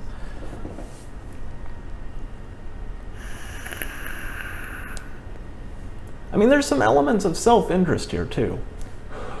I mean, I usually don't care that much about self-interest, but you could look at it like this. You could be like, Ray, don't you realize that you're being exploited by all of the... Oh, fuck it. Why is it always HP support assistant? Interrupt my train of thought. Oh, no. Alrighty. Where the fuck was I? Ray, don't you realize you're being exploited? Don't you realize that the companies that you work for, they're paying you as little as they possibly can to get the most work out of you they can? They're not paying you any benefits unless they're mandated to do so by the government. Don't you realize that? Don't you feel exploited? You're basically feeding on scraps while other people are living high on the hog, Ray. To which I would reply, well, okay, I am feeding on scraps, okay, but those scraps are good enough for me, but much more importantly, those scraps are a whole hell of a lot better than anything that I'm gonna get if you motherfuckers kill the magic cow. If you fucking switch off the prosperity machine, because these scraps are pretty fucking nice. I mean, look at this thing. It's like a goddamn space-age computer. Can call anybody on the fucking planet with it. I can look up anything on this thing. That takes some infrastructure, you know. And I'm poor as dirt, feeding on scraps, and I can learn anything about anything. I have a comprehensive understanding of every single aspect of science because I have the internet, because I have this shit. I have the free time. Well, what are you offering with your communism? Like, fucking, I'm gonna have to like hunt down dogs to eat them? Like, are you out of your mind? Communism doesn't work. We know it doesn't work. That's not the real communism. Well, you know, let's stop trying it because, you know, in the path to finding the real communism, we're gonna get our shit fucked up over and over and over again. All right? So here are your options, communists. You can be a loser and feed on scraps and be okay with it, or you can apply yourself and succeed and become one of the highly wealthy people. What isn't an option is to take those highly wealthy people and just fucking tear them down and try to, you know, give their shit to everybody and make it so that people don't have any incentive to work. Because here's the thing. If I don't have incentive to work, I don't work. And I don't think I'm unique in that respect. If I don't have a reason to do something, then I don't fucking do it. But, you know, I do remember when I was younger, I'm older now, so it probably just doesn't work the same way, but I remember when I was younger, becoming consciously aware, sometime around grade 7, grade 8, that if I was sitting around and not doing anything and I was bored, I realized there was an apprehension that would come over me. That's why I was getting up and looking for ways to not be bored. It's a very distinct memory for some reason that I have, where I was just like, wow, that's really weird. Like, why do I feel this way over basically nothing? There's nothing going on. Yeah. Huh. I mean, I think it's like discovering new things. Like, there's stuff you don't know, and you feel nervous because you don't know it. And the only way to overcome it is just like find something to do. Hopefully you'll get a better idea of your environment because there's something going on you're unaware of. You know, you have to figure out what it is. Otherwise it might kill you. Maybe it's a function of our nature then to survive. Particularly for the young, is to keep getting to know their environment, learning more and more. Always compelled to become more proficient at what's going on around them. That's why when you get older, it's not that big of a deal, especially if you're fucking omniscient. Well, to be fair, in some older societies, we would be considered old men already. 36, I feel old because, like, you know, I don't take care of myself. I'm not afraid of anything. I've never come at life from a perspective of like, I want to survive because I'm afraid to die, like a fucking pussy. So I never really figured that I'd make it to 36. Either I'm extraordinarily lucky or I'm just really good at like getting out of shit. Like, I don't know.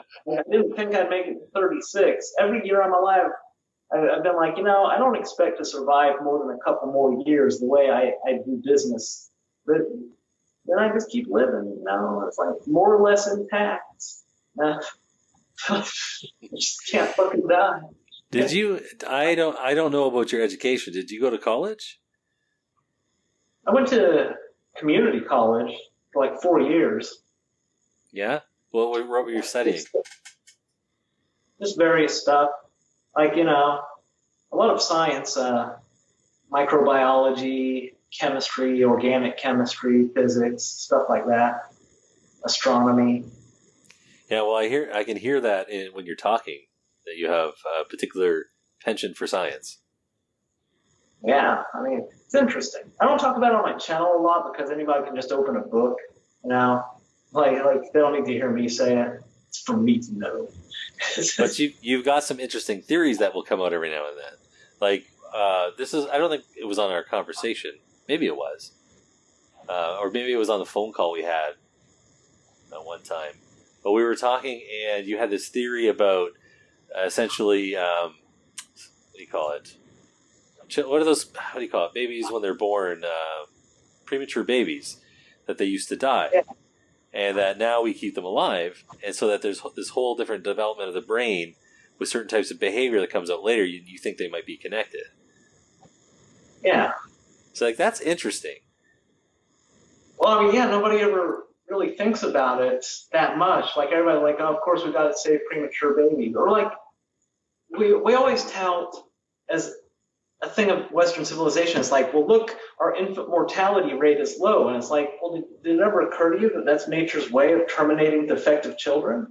I mean, I don't want to sound harsh and cruel about that, but, you know, I mean, the cells in your body, when they're defective, they undergo apoptosis, you know, so that your body can continue to live with healthy cells. Well, I mean, we as social animals, like, maybe babies undergo apoptosis if they're defective.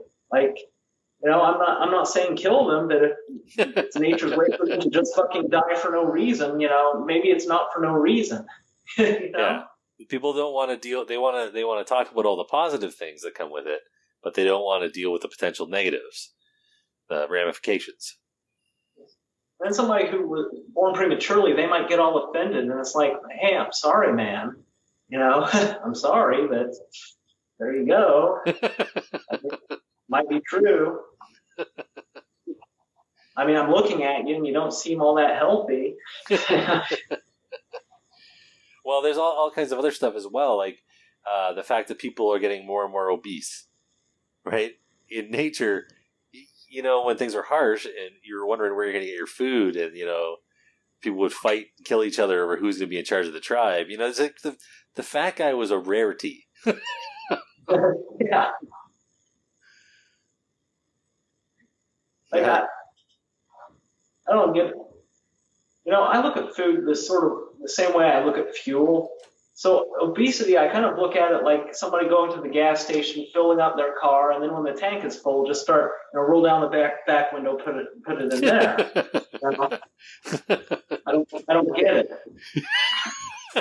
I mean, I hate it when people make the argument like, you'll live longer, and it's like, dude, I don't even care about living longer. I just care about feeling okay right fucking now.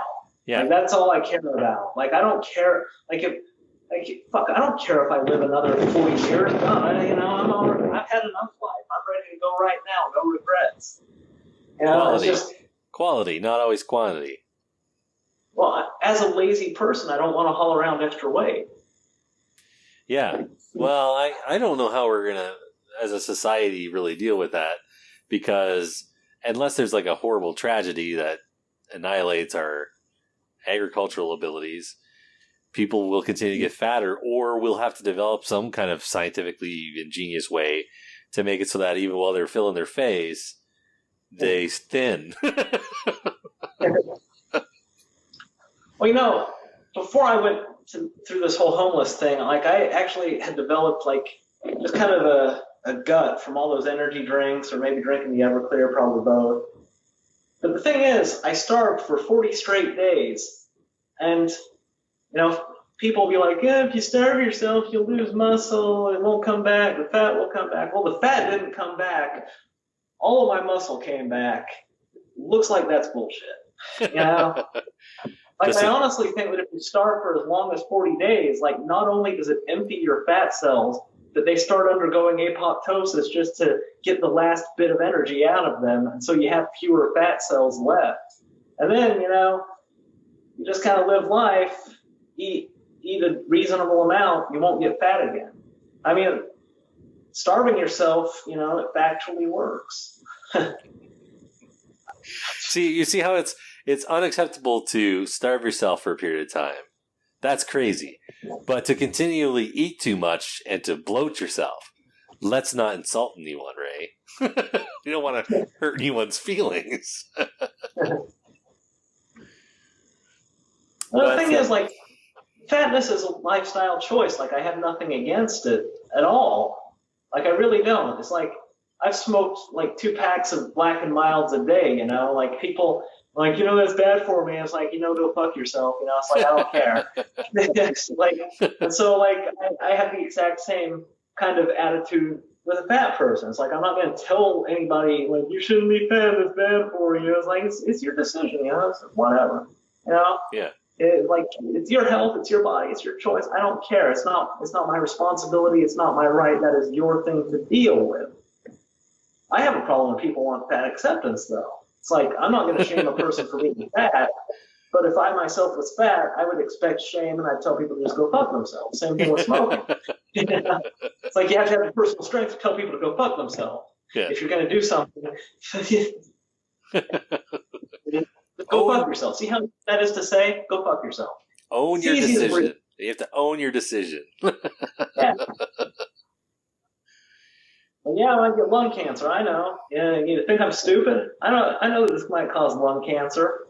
Like, if a person's fat, it's like, you know, I know this might cause heart disease, but I love food. I know this might cause lung cancer, but I love smoking. You know, it's my choice. Shut the fuck up. Yeah, I guess I was just pointing to, like, I don't go around telling people not to be fat. I don't give a shit. But it's what the irony in between that you're allowed to say that, you know, you're allowed to lecture people about certain things, and you're not allowed to talk about other things. It's like, ironically, it's called the elephant in the room, right? You're just not supposed to say anything. You know, when I smoked Black and Milds, like, the one thing I could not stand, and it happens a lot, is a fat person lecturing me about my smoke. That I will not fucking accept. It's like, you listen to me, buddy. How about the two of us run 5 miles? See who wins, bitch. You know, it's like, let's see who's really healthier. Okay. Let's do any physical contest to see who is more negatively impacted by their back. Okay, yeah. Like, I didn't try to make this a contest, but when you open your mouth, you made it a contest, and I'm going to win it. Well, I've been, I don't know if you remember, I've been a truck driver now for over 10 years. So I've, like, when I started, I was in good shape. Like, I wasn't an athlete or anything, but I was in fine shape. And I've put on weight. So I'm not like the guy can't fit through a door or anything, but it's enough for me to have a little bit of self-awareness. I don't feel the need to point my finger at people and tell them how to live their life. And truck driver is a tough thing. Like, people have suggested to me that might be something I should do, but I'm like, I think about it, and I'm like, there's just no way to avoid having it physically destroy you. You know? Yeah, it's true. Like I'm okay with certain levels of physically destroying myself because, you know, I'm resilient within reason, but, like, there's a certain amount of just sitting for hours and hours eating shitty truck stop food that even the most indestructible body can take before it just starts falling apart. Yeah. You know? Yep. It's like even my job, it doesn't pay very much, but it's physically active, you know? It's better than a desk job. It's engaging. Well, my desk job. That's another sitting down all the time, and they try and do little silly things like sitting on a bouncy ball or whatever. Yeah. Well, it's going to get a lot easier with desk jobs when they start putting the chips in our heads, and then the computers will just be what's in our brain. Man, I can't even afford a computer I didn't make myself, let alone a chip in my head. I don't know. That's the problem with having a cushy job. It's like, you can have this cushy job and make more money, but you're also entirely physically inactive, and, you know, you're just slowly dying. Yeah. Like, I'm okay. like, you have to have a certain amount of physical activity to have any level of happiness, really. I mean, we're physical creatures. We evolved in an environment where it's like fucking move or die, bitch. So I if you don't move, I have an alternative that I thought of that you might like as a job, but I don't know. It's be very unpredictable what your reply would be. I think you might enjoy being a university professor. I've been watching your videos, and I went to university for 4 years. I don't have a degree, but I went for 4 years. If you think that's bad, I went for theater, so I don't know what I was thinking. But while I was there, I got to see a lot of professors. And with your interest in stuff like science and the human brain, if you were on the right track, I think that you would make a natural teacher in that environment. No, I've thought about that, actually. I mean, it would take so much work, especially in terms of going back to school. Like, I'm 4 years, but I didn't actually get a degree of any kind. I think I might have an associate's degree. Who knows? But I'd have to take out student loans, and that's like a huge scam almost these days, right? Student loans. Yeah. I don't think I could get a scholarship. I'm a white male. Yeah. And you're straight. And you're cis. One thing I do like about having a YouTube channel is, maybe I don't have that many subscribers, but I can explain things. I don't need to invest anything in it. It's sort of things that people might need to know that won't be told. Like I tell stuff to people that maybe a psychiatrist could tell them, except psychiatrists cost money, and I don't. Yeah. Psychiatrists they cost a shitload of money. Yeah. and then they'll tell you stuff that'll keep you coming back. Me, my whole thing is, here's what you need to know. It's really, just take it and, use it. Go fuck yourself, whatever. You've talked about some of the other people that are on right now. I think you've mentioned, you've seen Stefan Molyneux, right? How are you saying his name? I haven't really watched that much of his stuff, and not for a long time. I don't agree with all of his ideas, but he also, a lot of the live calls that he ends up putting onto a YouTube segment has a lot to do with talking to people about, again, sometimes he's talking about stuff and I'm wondering what he's getting at, but other times he really calls them out on their shit. They'll start off with like, we're fans of yours, right? And then it hits like the 20-25 minute mark and all of a sudden he goes, wait, stop. Tell me about this thing right here. And they're like, oh no, it's nothing. He's like, bullshit, stop. What is this thing right here? And by the end, they're yelling at each other. It's great. I should listen to him. I tried to once, but he has so many podcasts and they're so long. Yeah. Well, I'm a truck driver. Like I say, I download them into audio and I just put them into a headset. Yeah, I've lost a lot of my interest in listening to things since I quit taking Adderall, because Adderall inherently makes you interested in stuff, like listening to things and paying attention to them. But part of what makes YouTube difficult for me these days is just watching videos to find things to respond to, sifting through it, the tediousness of it. I just have no interest in it anymore. It's difficult to do. It's all fairly repetitive. Making fun of feminism, there's only so much you can do that before you've done it every way. And people, they ask me to do more of those kinds of videos, and it's it's repetitive, and so there's a finite amount of ways to make fun of something before that itself becomes repetitive, and then you're done. The essence of comedy is the unexpected. Well, some of these guys, they have, really expensive equipment, and they've got money that they've spent on stuff, but they have something that they lack something you have, though you lack their expensive equipment, which is substance.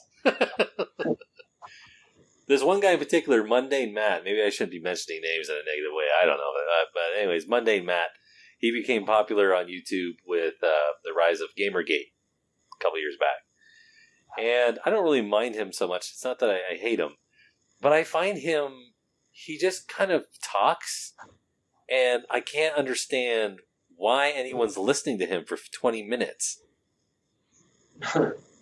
He says right away what he's going to say, and then talks about it for 20 minutes and says nothing new. Mundane Matt. I knew him before the whole Gamergate thing. I guess that's why he doesn't talk to me anymore. He's famous now. Yeah. I expected him all the time. He interviewed me about the whole Fematheist debacle. And sometimes people still ask me about the Fematheist divine. And it's like, I don't keep track. It's so far in the past, it may as well be the Paleozoic era. Fematheist. That sounds familiar to me. She was the Kill All Men girl. Oh, okay. National Castration Day or something. So she we was had friendly. a toddler over there. It was a whole thing. Okay. Yeah, so there are some people that has to have substance and they have money. You mentioned Sargon. He comes up with some good stuff. I like when he goes into philosophy and brings out historical models and stuff like that. Yeah. The thing about Sargon is, like, he's slowly becoming corrupted by his own business. I mean, it's to his great credit how long it's taking, like, way longer than I thought, way slower than I thought. But, the whole thing where, you become everything you despise, it still happens. And you can see slowly just, like, losing ground on his principles. Yeah. Possibly. I don't watch him as much as I used to. I know he's getting sued for copyright by someone. That's the most recent thing. What's going on? These are YouTube channels. You're going to sue somebody else on a YouTube channel because they use some clips of your YouTube channel? That's stupid. Oh, he's doing that? Is he suing someone? No, someone's suing him. Oh. He took like a small portion's worth of their video and chopped it up comically to mock their message or whatever. I didn't watch it, but now the person he did that to is suing him for, I don't know, some tens of thousands of dollars. And that's what I used to do all the time. I mean, that was my whole thing. Like, I'm not even good at these monologuing videos because it's hard to stay focused. I like it to be like a conversation, responding to one thing at a time. Yeah. Chopping up the video. Well, you used to also do calls when you would have other people would show up, like just basically drop in, like you click them in. And I remember that. Yeah, you used to have debates. Yeah, I don't have the technological capacity for that anymore, sadly enough, because my YouTube app won't allow me to do live streams.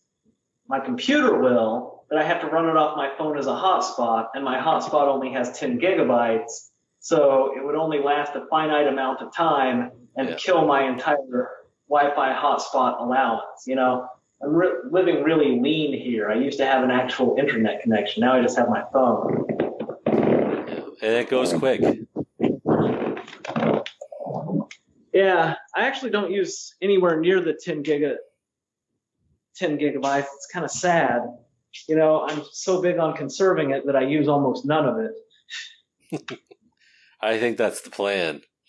Well, do you guys have rollover over there? No, I got a new phone a while back just because my old phone was starting to glitch. I went to Metro PCS.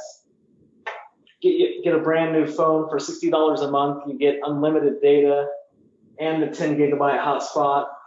I like the unlimited data since this is basically my only internet connection. Unlimited high-speed data. My last plan had unlimited data, but once you burn through the high-speed stuff, you may as well have no data. Yeah. Yep. That was cricket. Feels sad, no customer loyalty, just... Well, maybe the way not to be corrupted by your own success is, maybe the only way to do that is it's It's not dissimilar to some of the ways that you contend with it. Christopher Hitchens and people like him, he was constantly called, what do you call it? What was the word they called him? Contrarian. They would call him a contrarian because they felt, people when they watched him and listened to him, they felt that he was basically just taking the oppositional stance all the time. But I think the reason they thought that, and he said he didn't like this term for himself, he didn't think it was true. I think the reason they thought that was because he simply would say when he disagreed, and it didn't matter if it was popular or not. Maybe that's the only way to keep from corrupting, is to be willing on principle to throw away your popularity. Well, yeah, well, that's part of why I myself am not all that popular. And that's part of why I've nuked 2 of my YouTube channels. Eventually you just get people forming a tribe. I get followed by a lot of people who want to hear the same thing all the time. But really, that's the problem with being. You get a crowd, they develop certain opinions, you start changing how you express yourself, the sort of things you say. You get feedback, and it's not even conscious, but the crowd eventually shapes you. Yeah. And that's how you get a Hitler right there. I'm not going to go there. It's like Hitler, he had a whole bunch of these people cheering him, and he just made his message more and more congruent with what was accepted by the crowd. And, eventually he's like, kill all the Jews, it's like... It starts out with, we were mistreated after World War I. Everyone's like, yay! And he's like, and our leaders betrayed us, those bastards. And everyone's like, yeah! And he's like, really? And we should arm ourselves. Oh, and we're the master race. And let's round up them Jews. And they're cheering him every time, No, he wasn't. I think he was a classic megalomaniac, though, or whatever they call it as well. Well, when you have an entire country cheering for you, who's not going to be? Honestly. I wouldn't be, but I'm the Lord. It's true. You can pick apart almost every president, unless they were like a really unpopular president, for having basically the same thing. They come in with one mindset. You can see them shifting through their presidency. Well, they've got the world watching them. Yeah. Well, man, Trump. People talk about Trump all the time. I actually haven't seen anything that he says. I don't watch anything he says to the public. It's weird. 21st century Donald Trump as president. It's weird times to be alive. Never would have expected that.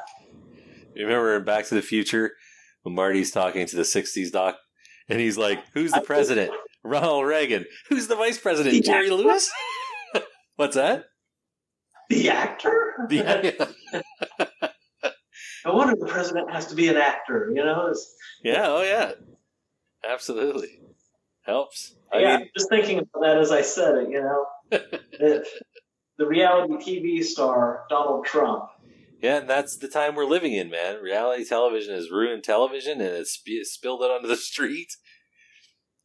I never liked reality television.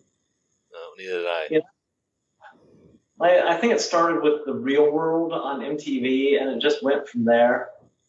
And there was that show Survivor, and what I hated about Survivor is that people got voted off of the island. It's like, I'm sorry, maybe you don't understand what surviving is. It's not a fucking democracy. It's not a goddamn popularity contest. You give me a show called Survivor, you put some people on an island, and then the person who doesn't fucking die is the survivor. Yeah. And you know what? If you want to be humane about it, let people tap out like, I'm going to die, let me go. And then whoever's left is the toughest motherfucker and therefore the survivor. He's not, fucking popularity contest. I had the exact same impression about this. I started watching it with other people that liked it, And I realized in the first episode I was watching this, I'm like, you know what? This show is never going to be what they tout it as, because no one's going to die. They're all just going to talk and talk and talk, do silly little games, and then they're going to have a little meeting. And I got the sense that it was already rigged the first season. Like, that was when I first watched it, and then I stopped watching it. And I believe, if I remember correctly, they've been able to demonstrate, someone was able to prove that most of these shows are rigged. So they're not even reality television, like even in the most loose sense. People watch them. And even if they were reality, I don't watch TV for reality. I watch TV to escape reality. The point of TV. You know, if I wanted reality, I'd fucking go outside, for Christ's sake. Well, if nothing else, Trump as president at least isn't boring. I mean, I at first I kind of there are certain terms that have come out that I've decided I don't like certain terms because they're simple terms that stop thought. Like fake news. As soon as I heard the term fake news, I'm like, I will never use this term. It is a shitty term. It means nothing.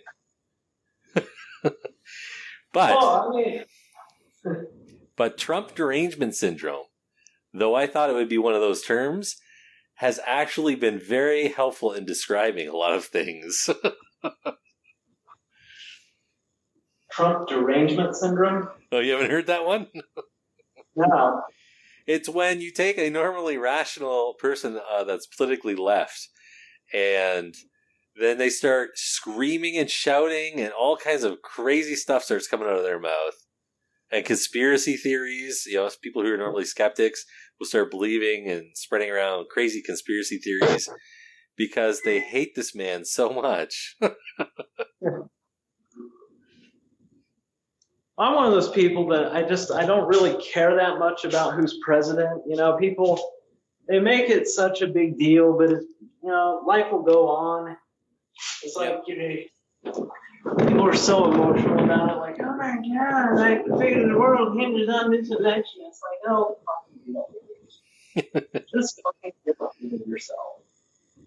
Right? People said the same thing, like with Bush and fucking, like, wow, one guy. Nobody remembers the losers. Like, it just doesn't matter. Yeah, it's, that's, what is it? I'm going to paraphrase this wrong. I think it's Socrates maybe that said this, that powerful minds or educated minds discuss or entertain or think about, I'm totally butchering this, think about concepts, ideas, and then average minds are more about events, and then simple minds are about people. Yeah.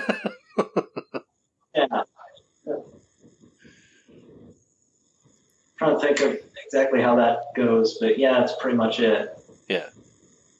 And that's what you'll see. The tabloids and stuff, it all caters to that. Reality television, it's all about that. I'm trying to think, yeah. Trump. I made a video explaining, like, Hillary Clinton, like, again, with this empathetic vibe thing. I mean, she's a total fucking psychopath. Yeah. Right? There's no way she could win. Like, literally any random motherfucker could have beat Hillary Clinton. Like, Hillary Clinton was the one candidate who couldn't win. Right? Like, the only way Trump could have won is if his opponent was Hillary. Like if you had Trump running against me, I would have won. If you had Trump running against you, you would have won. If you had Trump running against a sack of potato chips, the potato chips would have won. Right? He wasn't going to win unless they put up, like, a froth mouth, balls out fucking psychopath. And they did. Like a bunch of stupid assholes. Like, they have no one to blame it themselves for that. Yeah, I've been trying to. I don't consider myself lefty or anything like that, but I have a lot of friends who are on the left, and I've been trying to tell them ever since even before the election happened, like leading up to it. Like you guys you have elements on your side that are completely out of control. You guys need to get control of that shit. You're gonna keep doing this to yourselves. So after the election, my first video I made, it was a little Facebook Live thing I did, and I was just, because I thought it was amusing that he won. I had predicted it, right? So I was amused with myself. But I was like, look, you know what? I know you're upset. But when you work through the upset, understand this 4 years now, you guys should be able to easily take this back. All you have to do is get some sanity, you know, I don't like Bernie, but the fact that he was stabbed in the back and no one did anything about it, like, this is just okay. Like, you guys had no chance to get Bernie. It was all a game or something. You got to put a stop to that. You have 4 years. You can do it. Who do you think's going to run against Trump next? I mean, it's not going to be Hillary again, is it? Well, like, has that ever been done? Because I almost feel like they're so stupid they're going to run Hillary against him again. Like, that even though that would be epic. That would be so epic. Like, it's the most retarded thing to do, but I almost feel like that's what they're going to do. Or it's going to be another woman, or maybe a black woman, or maybe a black transgendered woman. Who fucking knows? It's like I heard that there's going to be this new candidate. They're like, this is the Democratic candidate, and it's like, it's some woman, but she's just like a Wall Street stooge like Hillary was. And it's like, learn your fucking lesson. Well, one of the things that we can see vaginas in the White House, you know, try not to have a corrupt candidate while you do it. Yeah. What I said is that, you know, the analogy of the glass ceiling. I said when you have a person like Hillary being the one to break the glass ceiling, she doesn't mind the glass is going to fall on all the other ones that are behind her underneath. She's so scummy. Like, you know, Barack Obama, he was able to become president. You know, he's squeaky clean. You know, they got their black guy in office, but, you know, he wasn't a total scumbag. And he has a vibe like somebody who's a person. Like, that counts for a lot. Good evening, YouTube. You know, one of the things about getting older is how you change in ways that you don't really expect to change. For instance, I'm drinking chamomile tea. What a gay thing to do. And also, just like, I don't know, I feel like it's almost a shame that I didn't get married and have kids, you know?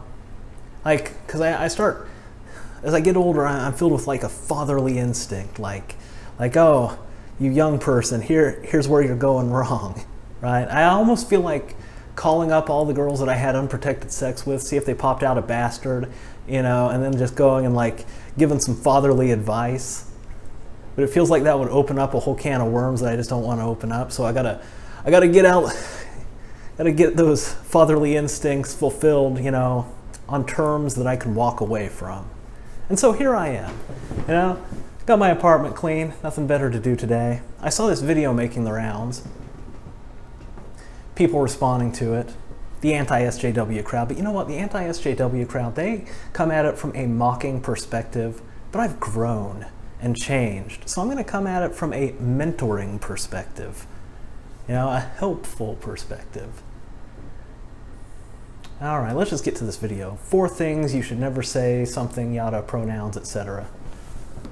Hey guys, it's Barry. Happy Friday. So this week's topic is names, pronouns, and gendered language. And I'm going to say 5 things you should never, ever, ever say to somebody who uses gender-neutral pronouns or is switching their pronouns. These are things you should never, ever say. They make you sound like a dick. So, and please tell me if I shouldn't say things like that or swear on this channel, because I have been, and it's kind of something I do. So if you want me to stop, guys, tell me that. I'm not talking to the audience, I'm actually talking to my people I work with. Anyways, let's get started. Number 1. This one bothers me so much. I hear it all the time. Your pronoun is not grammatically correct. First off, it is. Go look it up. Second off, makes you sound like a pretentious bigoted ass. because you're more worried about my pronouns being grammatically correct than actually respecting and making me feel valid about my gender and my pronouns. So thank you, English major. Really appreciate that one. Alrighty, what we have here is a neurosis fight. You know, some people, it's very important to them to use correct grammar. I know this because I was just such a person, at least until I hit puberty. You know, it's amazing. Testosterone is like a magic elixir that washes away all the fucks you have to give about following rules.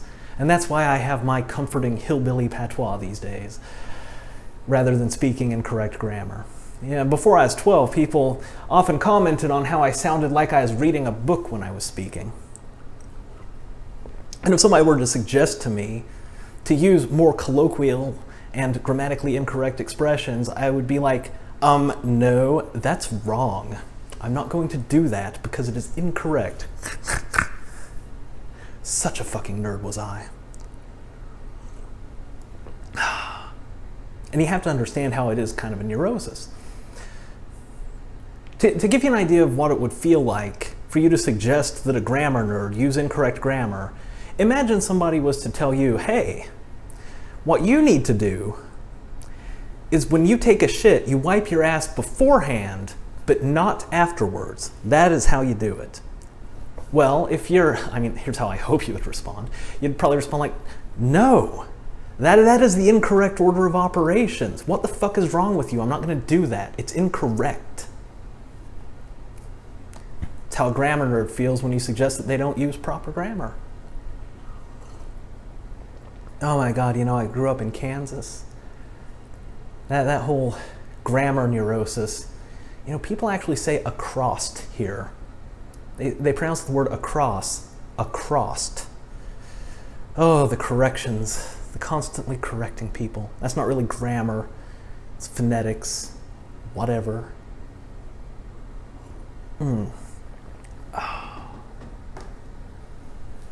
But you see, it is a neurosis fight. You neurotically need to be called a certain thing or you'll have bad feelings. They neurotically need to use proper grammar or they'll have bad feelings. You have a stalemate in terms of the neurosis. However, you're not in a winning position, not just because it's a stalemate and that's not a winning position by definition, but also a stalemate implies status quo. They're already using correct grammar. You're asking them to change. Now, you being called something, that's not an action on your part. You're still doing what you always do. You're asking them to do other than what they have always done and want to do and will feel bad if they don't do.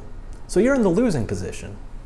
You're asking for change on the basis of your neurosis, but they have countered that move with their own neurosis and you lose. You know, to put that simply.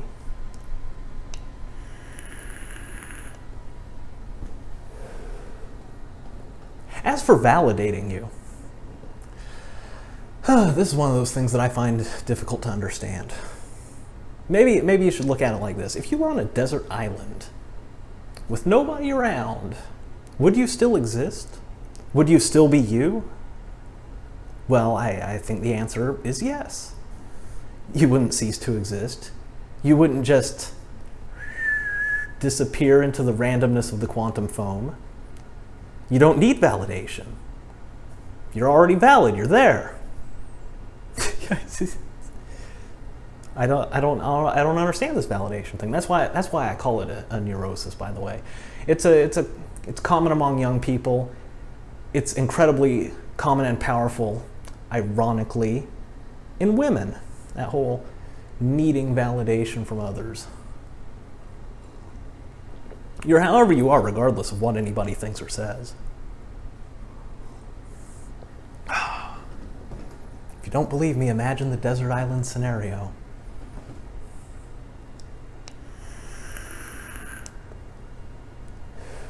Honestly, I can't even imagine the living hell of just like somehow feeling like I was contingent upon other people thinking and saying stuff about me.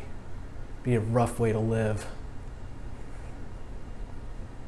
You know, I'm not saying that there's anything wrong with that disposition. I mean, we can't help our fundamental neurological structure and its weaknesses. And that caring about what other people think thing, it's not exactly a weakness, it's a normal human thing. It's only a weakness if it's bad enough to cause you discomfort, disrupt your ability to function. And at the point where you're trying to get other people on board with your thing, well, it's kind of disrupting your ability to function. You're spending a lot of time doing something that, I don't know, is just kind of pointless. Yeah, I don't know what the damages of the Hillary, but you're right. Like, she basically is the cackling wicked witch of the East. I have my issues with Obama. One of the things that would help the left a lot is if they started seeming a little bit more just reasonable about stuff. Like, could you maybe admit that Obama wasn't perfect? You don't have to hate him because he's your guy. That's fine, understandable. But when they go after Trump, this is a good one. Every time I get this, it's the same thing. Trump is a bigot because he wants to stop immigration from 6 out of 7 countries, I think it was, right? It's like, okay, you realize Obama is the one who selected those countries as terrorist hotspots that are a danger, right? They're like, oh, it doesn't matter. He didn't stop immigration. It's like, that's true. He dropped 100,000 bombs on them in 4 years. Yeah, like Obama killing people with drone strikes, straight up murdering people. Like, I mean, it seems like it's worse than just, saying, hey, you can't come into our country because, hello, it's like you have a right to come into another country. That's what really bothers me. It's like when people are like, oh, this is terrible. It's like, you don't actually have a right to go to any other place than you were born. Like, the only reason you have a right to live in your own country is because you were born there and they just basically got to fucking deal with the fact that you're there. Like, that's not another country's problem. Right? Like, the only reason your own country has to accept you is because they have no fucking choice. Like, you don't have a right to go to any other country. Yep. And like, people are like, freedom of religion, I mean, we can't oppress people on the basis of their religion. And it's like, yeah, people who were born here, because that's the freedom that is given to our citizens, because we have no choice but to treat them as our citizens, but we don't have to fucking import more of them. No, we don't. We don't have to import anybody. We don't have to do anything. Fuck you. And the term right is thrown around for everything now. It's like, okay, so first it was I have the right to fair trial. I have a right to free assembly, free speech. And then it became I have a right to have my rent paid. And I have the right to have my utilities paid. And I have the right to have money for the bus. And then it's I have right to, I don't know, McDonald's and Taco Bell. And I have a right for you to not make me upset with any of your opinions. I think maybe we've lost track of what this word means. It's like, people, yeah, right. I have a right to feel safe. And it's like, yeah, well, I mean, it's your right to deal with your fucking emotions and stop being a little bitch. I won't stop you because it's your right. But I'm not going to do it for you because it's not my responsibility. Be less fucking fragile. Like feel safe. Like, Jesus Christ, you're in a first world country. You're as safe as you can possibly fucking be. If you don't feel safe, then it's because you're a goddamn coward and you have nothing but my goddamn contempt. Oh my God. Yeah. Yeah. Like, how safe do you need to be? Like in a fort full of pillows? It's a safe space. Even, People disagree with me with their harmful ideas and I'm triggered. And it's like, well, I mean, that's your own emotional incontinence. People disagree with me all the time. You don't see me fucking shitting myself because I have a basic emotional constitution. Because I haven't been coddled my entire life. I'm not such a fucking lunatic that I believe that words can hurt me. Sam Harris is a very kind of he can say things that are bold, but he's a very what's the term? He's a very mellow personality, right? Very metered. Yeah. And he like I made every now and then I take people and I take some of their things they've said and I put them to music, so it's kind of like a little song. I did one with him where he is just castigating the political left, which he believes he's a part of. But just there's one part when I have this little breakdown and he goes, talking about why people voted for Trump, he goes, most people that voted for him were just desperate. They were just tired of always being called racist and having to argue about Halloween costumes. And he's like, and can you really blame them? He's like, safe spaces, personal new pronouns. This is the cause of your generation. This is the trench you're going to die in. I think I heard him say that exact thing. Like, I like Sam Harris, Yeah. I really like Sam Harris. Like, listening to him and the way he talks about Islam, like, most of the left, they're like, you're an Islamophobe. Sam Harris is like, here's how it really is. Yeah. All right? Like, you're fucking delusional. Yep.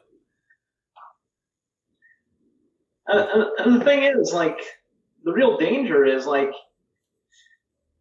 Islam has a strong culture. Not strong in terms of scientific advancement, but they don't need it if they can take our shit. They have conviction. Like, Islam, the men are men. And that's the thing. Where in Western civilizations, the men are just women.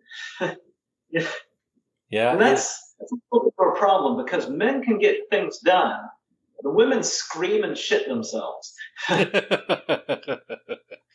Well, masculinity is under attack, it seems insane. That would be like, it's human nature. Masculinity is a part of what we are as a species. So it's kind of like if legs were under attack. Let's get rid of all legs. That's how reasonable this position is. They call it toxic masculinity and all this other nonsense. The older I've gotten, the more I realize that I was given a really very contemporary, distorted view about men and women. And I was often too concerned about trying to be what my partner wanted me to be, rather than just, like you said before, being myself. Because it's instilled in you as a sense of, as men, this is a sense of honor. You're supposed to be what they need you to be. And you're supposed to not say things that upset them or whatever. But that's a part of relationships. You say things that upset each other. Women say things that upset men. It's like men are going to say things that upset women. They have different ideas, approach things differently.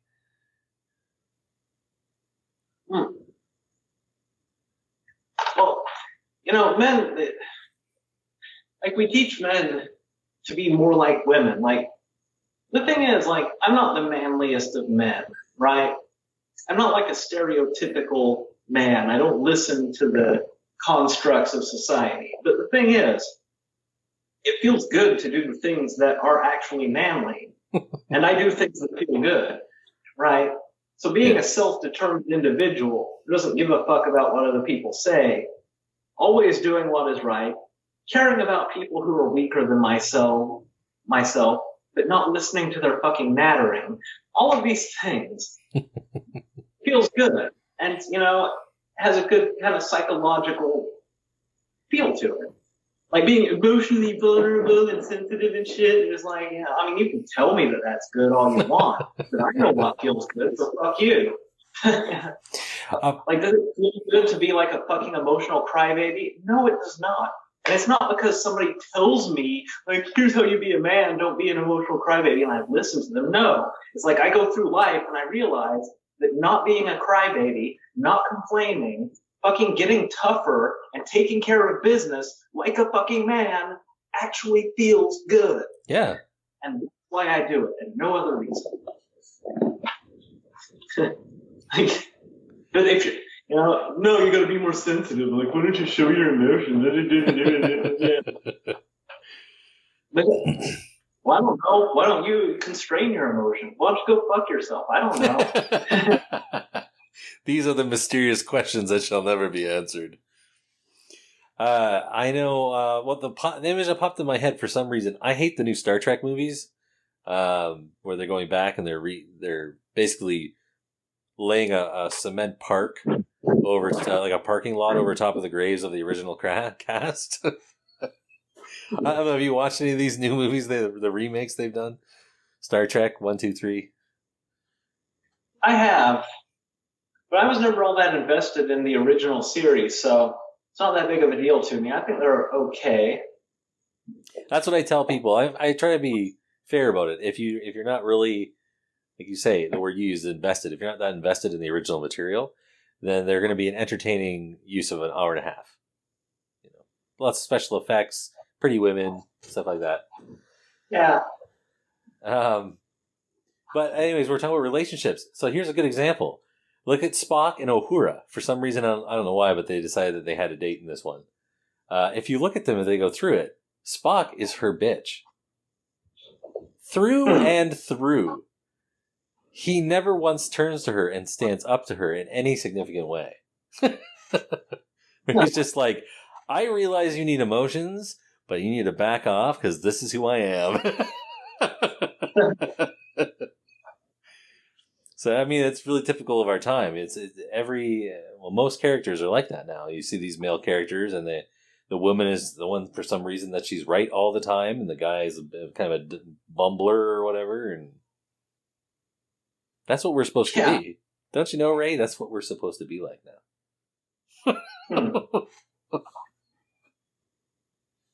I don't know. I mean, whatever I'm supposed to be like, I enjoy being like how I am, you know? You know, you should always do what you're good at. And I would say that the thing that I'm best at is being myself. In fact, I would say it's the thing that I enjoy best in life, and I do it all the time. So there's no amount of argument that can get me to, you know, like, you should be this way. Well, I would, but being myself is the thing that I enjoy the most. So fuck you. I don't know what your argument is, but it doesn't matter what it is, because any position other than doing what I determine to be right is inferior. You're kind of like a contemporary modern day Buddha. That's basically what Buddha essentially boiled down, and that's essentially what he was talking about. Be happy to be you. Be now. Like, be here. I've never studied Buddhism, and people often like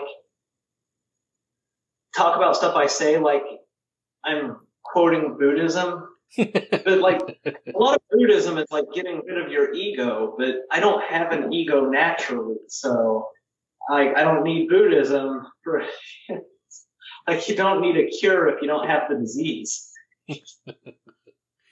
I can just see them, like, 2,000 years from now, though. They'll have like a statue of you sitting there on that chair, and it'll be racism.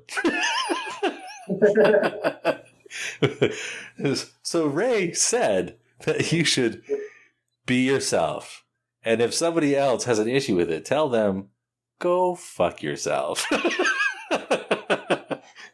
You know what? I try to be nice about the go fuck yourself. Like, I try to put the go fuck yourself in the most non-offensive language. Like, that is an interesting thing, but I'm just not going to do it. Like, I mean, I see what you're saying, but no. Just no. No negotiation. This is my right. End of discussion. Your statues will be vulnerable. Well, I can see why you would want that. However, no.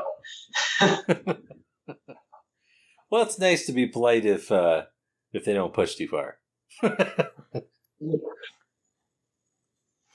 Well, I mean, I think the most important thing is to be honest about when you're just not going to do something. Yeah, and I think that don't do it. I mean, I'll try. Just no. Again, I think this ties into, for me, like the insult thing. I think I've just gotten a lot easier at accepting the fact that people are going to get upset, and some people are going to disagree. So, know yourself, know your principles. Yeah, that's another thing. You've been talking about principles, dude. I've been on a kick about principles for like the last year. It started with because obviously I've known the term for years, but I listened to Christopher Hitchens when he was in Canada. It's like 2006 or something. He came here to speak against hate speech laws, to defend free speech. And it's brilliant how well he does it. And in it, he talks about first principles. How do you know what you know?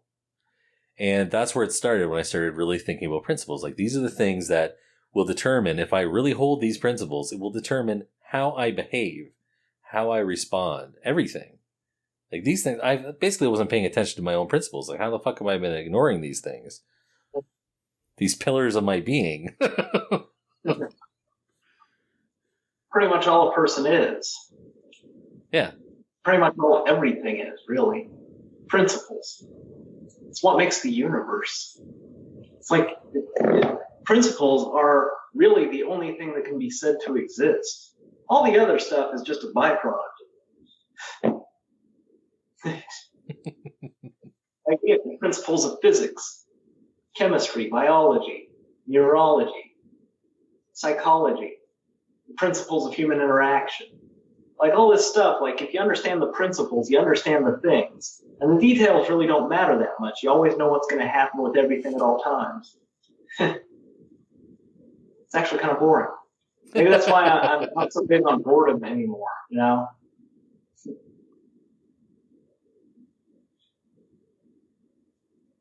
It really bothers me when people violate their own principles. Like if you're stupid enough to state your principle outright, like at that point, you're not at liberty to violate it. Because if you do, you're insane and you're of no worth. It'd be like, my main principle in life is to never discuss or tell anyone my principles. And no matter how many times I tell people this, they don't seem to understand. This is my main principle. Yeah, I remember you were talking about that with the little commie anarchists running around Antifa, whatever they call themselves these days. That they'll say, I forget what you were talking about, but they'll say one thing and then they'll violate it right the next second. Yeah, you're just unhinged if you do that. Like you just and people always think I'm against feminism. What I'm against is stating a principle and violating it. And if you're like being against sexism and then being sexist, or with social justice warrior, like racism is bad, but let me discriminate against people on the basis of their race. You're fucking insane. Your brain doesn't have an operating system. You're just a fucking word spitting machine. You're fucking worthless. You know? Yeah, I totally agree. And you what try. The fuck you think going on? But this is the programming through of ideology. Why it's so hard to break through that is even when you're pointing out the contradictions, they just explain them away. They incorporate them into their objective, which is to complete their programming. Yeah. It's not like, actually, I'm going to have to end this call. I have to pee. I'm kind of tired after my 3 beers. That's good. That's fair. We've been talking over 2 hours, I think. Yeah, talking for extended periods of time. That's another thing about not taking Adderall. I used to be able to talk longer. Adderall makes you talkative. It's amazing that I'm able to talk as much as I do. I've become more the strong silent type. This is like a lot of talking for me. Well, I'm glad we were able to talk. And I hope you keep making your videos, man. I'm enjoying them. Thank you. You got a gun, Paletti? Or will you use mine?